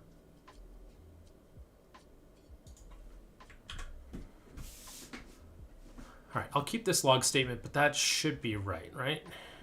It's score, the diff,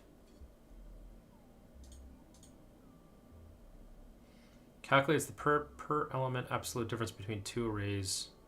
I mean, I could just, okay, since I know this is ordered, I could just flip this sign and see if the scores go down, which they should.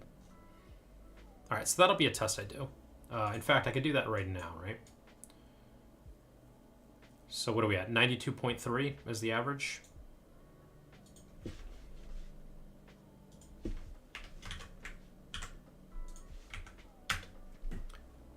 So if I run this, instead of 92.3, we should drop by at least, you know, something. Okay, so now what I want to do is, assuming the first one is the best one, if we succeed at aligning, then we push it back and we break. Once we get one good alignment, end early. Presumably, this is reasonably fast. And now that I sped things up, I wonder if I can, if I just comment this out, does that meaningfully improve things? What did I say, 92.3? Let's see here.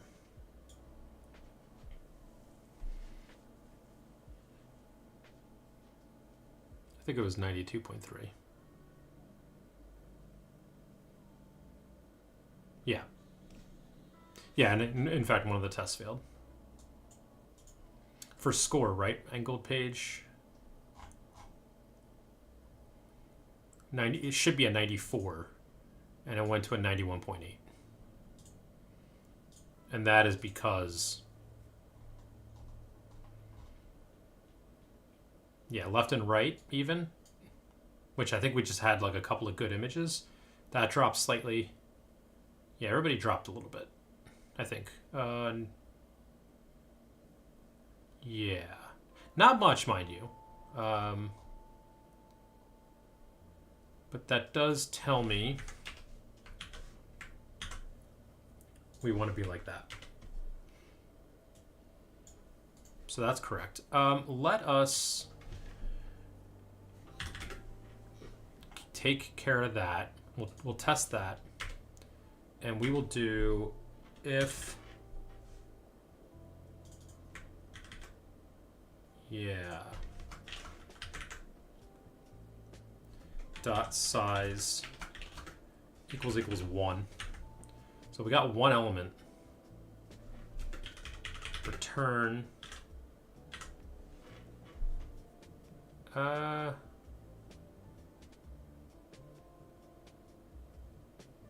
Oh, we're returning a mat.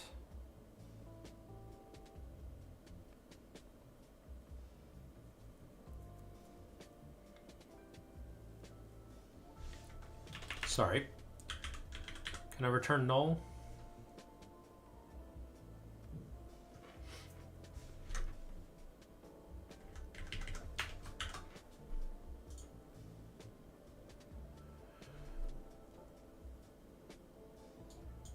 All right, so we're back to 92.3. Shaky failed for some reason. Shaky is... Oh, because it's supposed to take 3 seconds. And it took more than that. That's fine.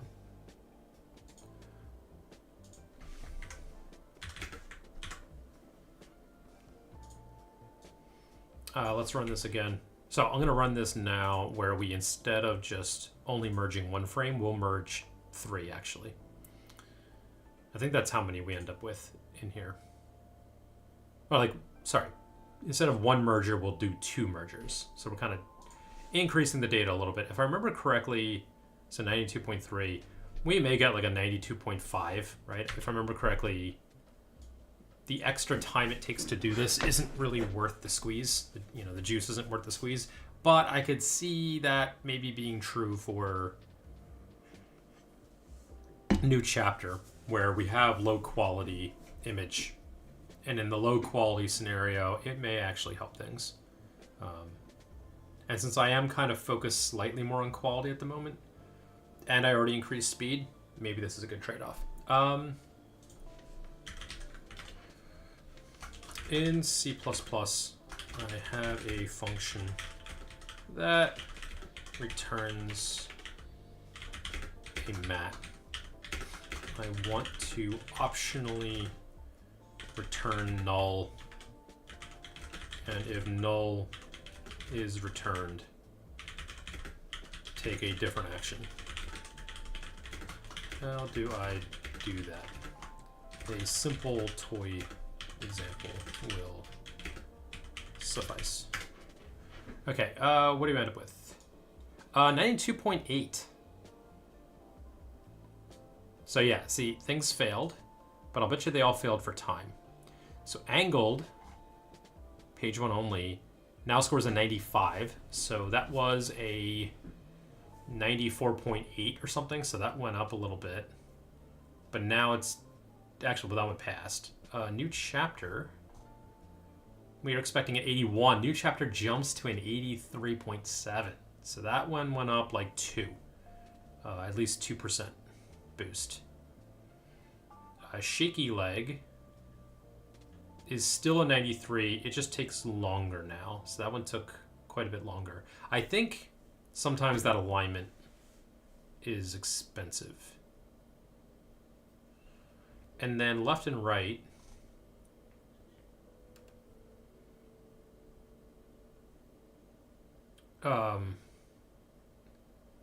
Also, like, barely took too long. So really, shaky leg, you took like a whole 1.5 seconds longer than you should.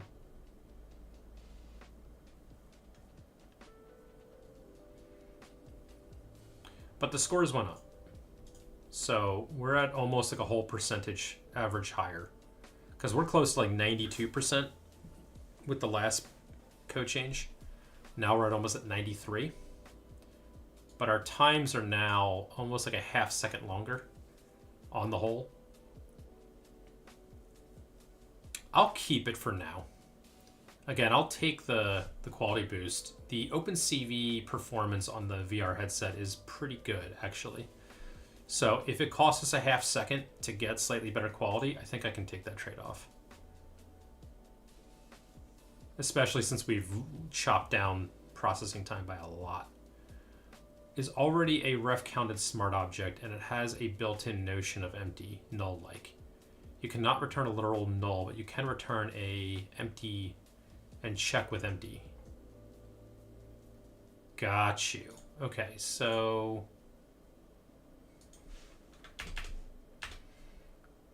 I can do CV mat, return that. So if we only end up with one frame, if we fail to do alignment,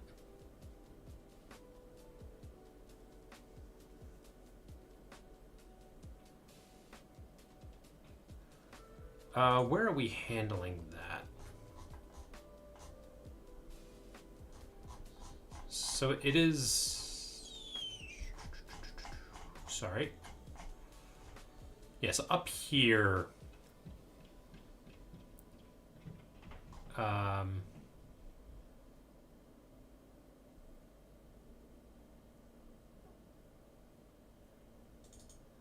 Yeah, update OCR status. I don't think we do that anywhere here, right?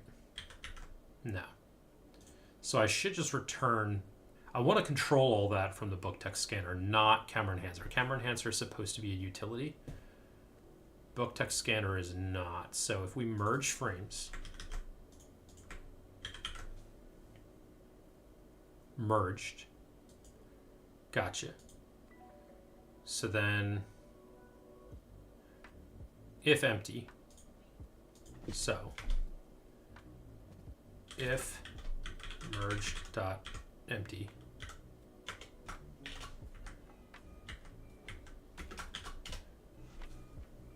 right? Got it. So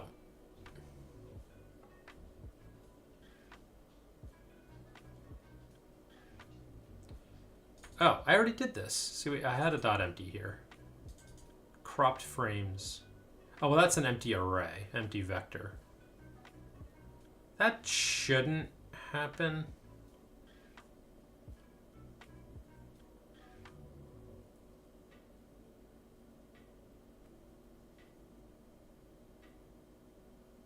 No valid cropped frames.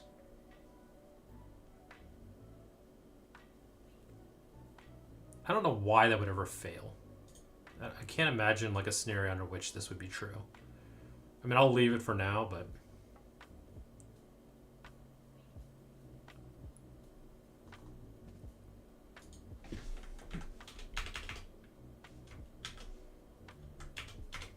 So we're going to return false.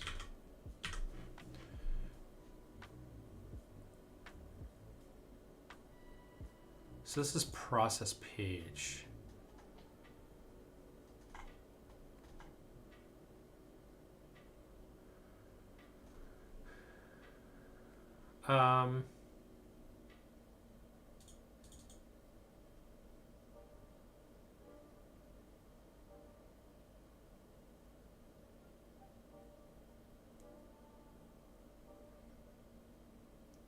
Why are we logging? I guess we're doing a special log here so we can see the rectangular percent. Fine.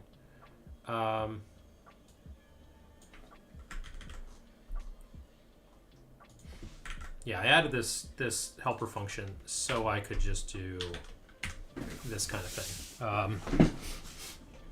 Now, I guess I'll do like, I'll say too much movement.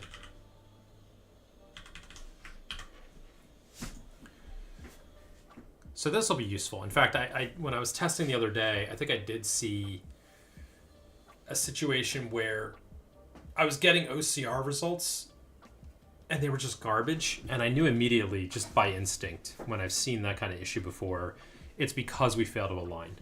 If we get alignment of at least one frame and merge them, enough denoising happens there that we get a good picture, that at least OCR's, 60-70%, like bare minimum, it's going to be like at least like a 70% quality. If we fail to, though, and I think with the new speed boost that I added a couple of code changes ago in the last week, we're now OCRing so quickly that I think sometimes we do call this with like frames that aren't going to align. And if that scenario happens, I want to report on it and return. So we're going to do process page. So we return false. And that would then means we jump out to here. We would then immediately call process page again.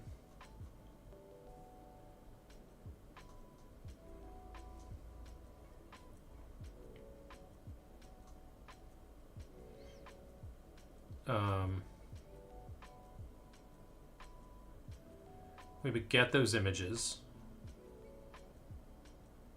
get the middle index, fine.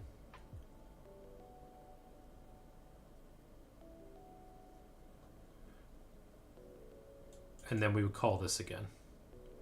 And find text regions. Actually, no, all the logic's going to be here. Got you. So we're probably going to ping pong. We may, okay, that's probably good. So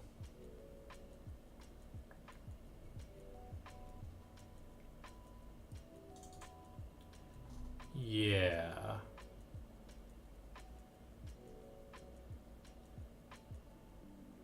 So we would ping pong between, well, I guess, you know, page not flat, we would see this for a while.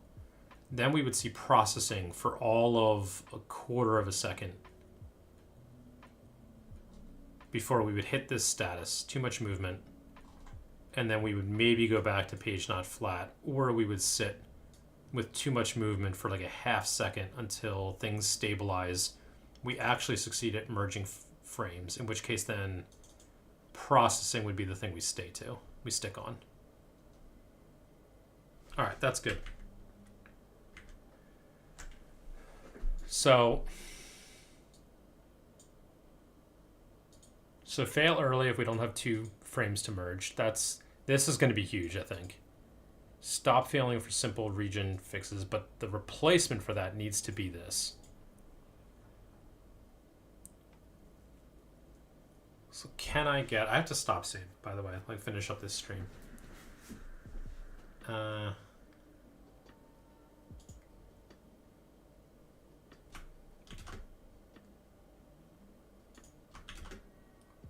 think all my goals for today so far have been met.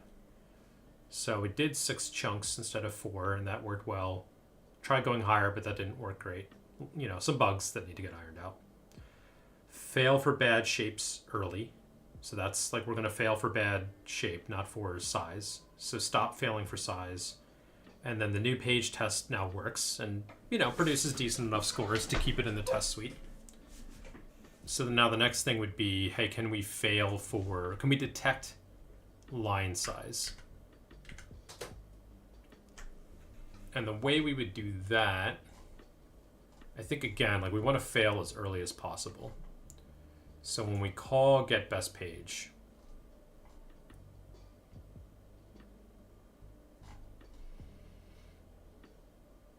actually, I think it's fine text. It's even before get best page, right? Let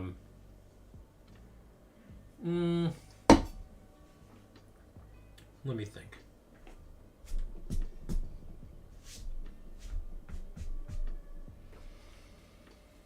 So the problem would be,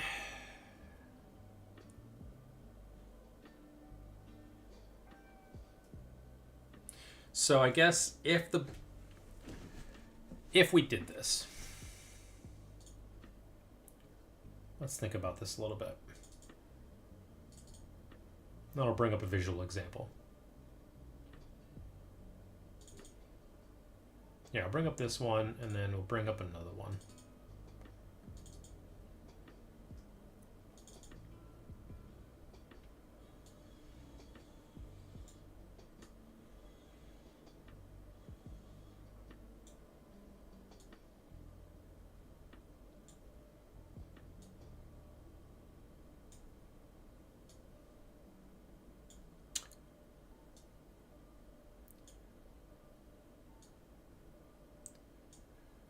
So,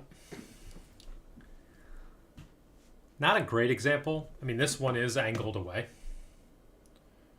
So if, let's say, we were measuring line height and we're using that as a metric to determine if the page is too far away or not, in theory, we could use it to determine squareness as well.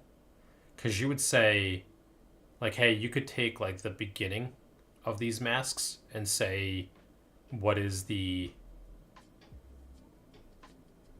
Like, you could compute a distribution of them. and see if like, well, let's do, the page angled away from you versus being flat.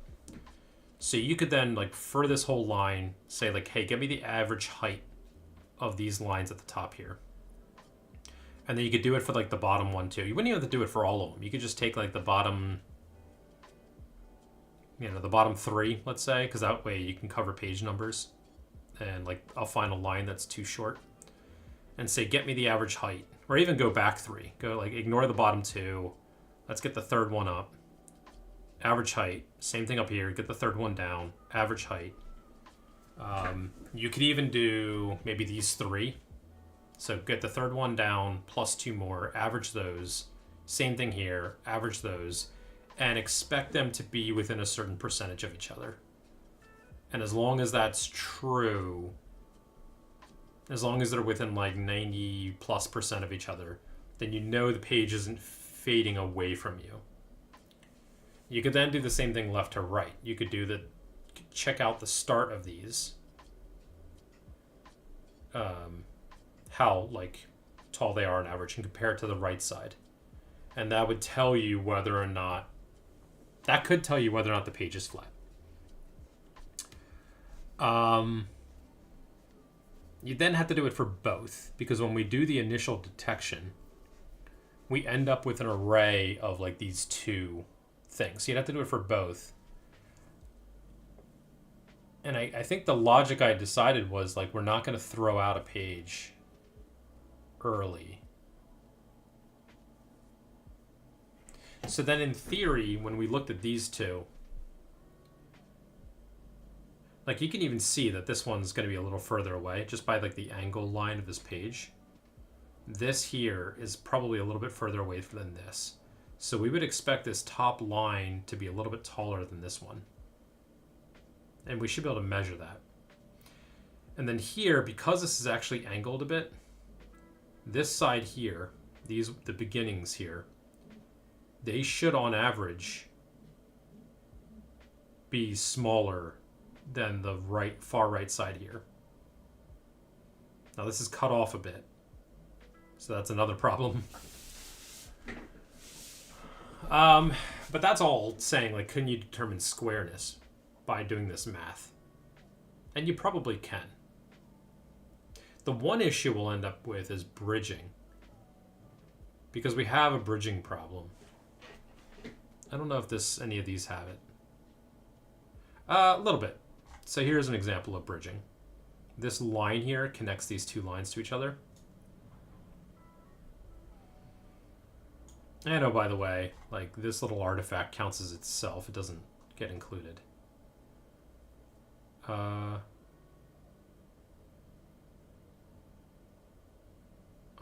don't know if we do any chunking with like chunking up the lines here a bit. And like this barely connects here. Like there's an argument that those are separate. I don't see any other bridge. Like sometimes we'll see bridging where like 2 lines up here would be too close to each other and they get treated as one. The problem there is going to be that line's going to count as double. And it's really going to throw off these numbers, which is not great for doing this kind of math. But that's for squareness. For size, my thought was, assuming it is square, so let's assume it's square, which we're doing with another check anyway. A check that is a little bit more holistic because it takes the whole block of text with the bounding box and uses that to determine squareness. Or rectangularity, I should say, not squareness. I mean, I guess, square from a carpentry standpoint. Are the angles closer to 90 degrees as opposed to being skewed and therefore, like, bad OCRing? So assuming that's true and we know it's square, then we just care about distance. And we can't do the size of the square for distance, which is what I was doing before, because that messes up with new chapters where you have just a small paragraph at the top. That's not going to perform well. So instead what we could do is just compute the average line height for all of these.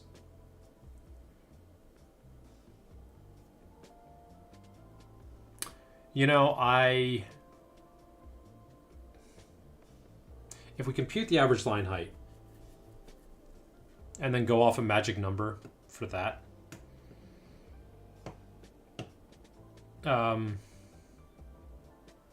yeah, let's go with that. I wonder if we can then find a magic number that actually fails for the new chapter test, since that's our worst test. Now, my instinct would be to do this.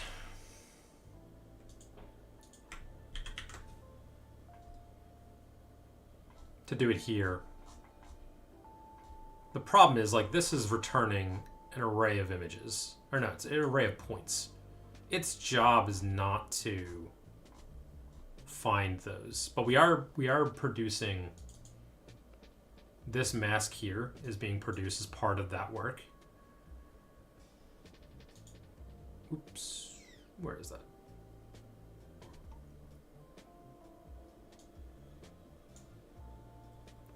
Close that.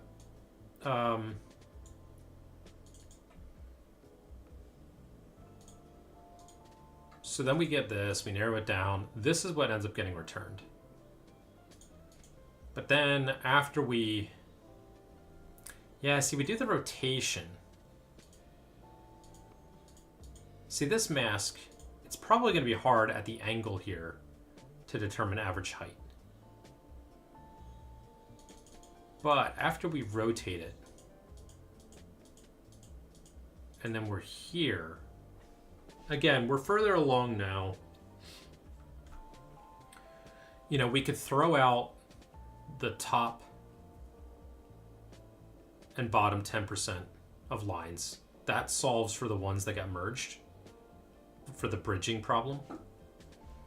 And if we get rid of the bridging problem and we take the average height of those,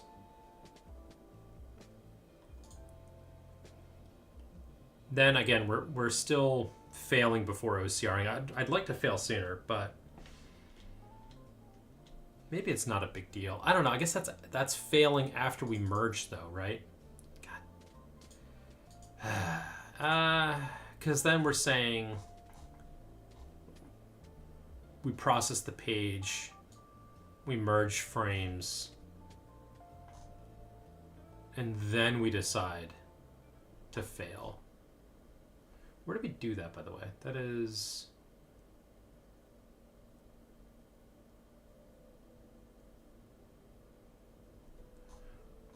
Or is that's probably here, right? Yeah, get in chunks. And I don't know how long it takes us to get to here.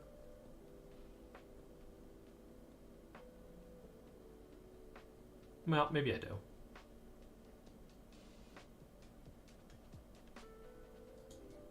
Okay, why am I not? Oh, here we go.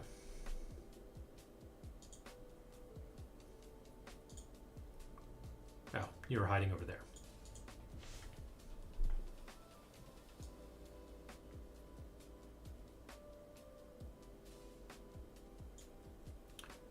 So there's our rectangularity. Done determining best page. So in theory, around here, we could do it here. It just requires, like, I don't know, it requires something, right? But it's like, I'd almost want to compute rectangularity, figure out which one's the best one, and then compute this. I want to do rectangularity first and then size. Because if it's too skewed, then we're going to have weird numbers for the average height. So I don't want to fail on height first, on, like, you know, character line height. So that's what, like, the order of operations here is a little weird. Here we go. Successfully aligned, successfully aligned. So here we are. Not too much later. I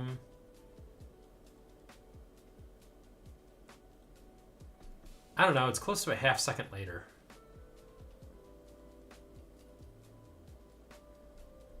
Maybe I'm splitting hairs, so it's like a whole half second later. Maybe I start by just implementing it. And I already know, like, there's other inefficiencies as well in this code where if I just, example being, we do this here as an early step. Then we do a bunch of other steps, move things around, and then we do it again, right? Like we're recomputing the same thing twice. So I already know of like 3 or 4 inefficiencies that if I refactored the code, I could maybe shave a quarter of a second, half second, maybe off the time. But I think right now, maybe that's less important. All right, so then let's get page lines in chunks. Let's do that. And maybe what I can do here is, this will be the hack first solution. So since I'm already getting horizontal edges, where are you?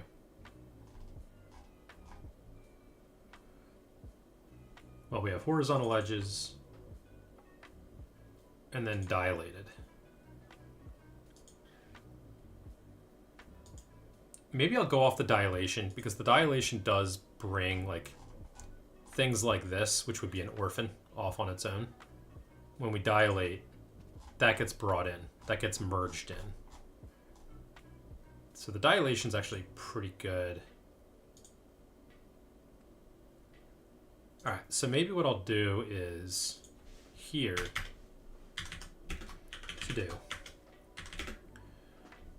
So we would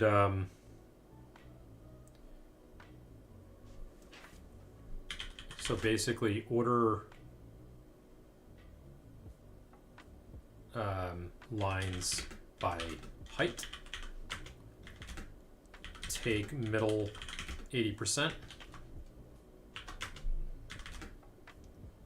compute average height, and then return empty vector if not tall enough. And that'll be it.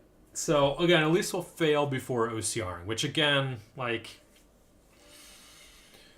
OCRing, like I have to I'm gonna have to remeasure for myself because it's been a minute since I've done it. How long does it take to do all of the OpenCV steps on the VR headset? But I seem to recall it is on the order of like 2 seconds. And then it's been like 30 seconds to the actual OCRing. So at least failing before we get to OCR is a huge win. So at a minimum, again, let's not make great the enemy of good. This is good enough to do this check here and fail early.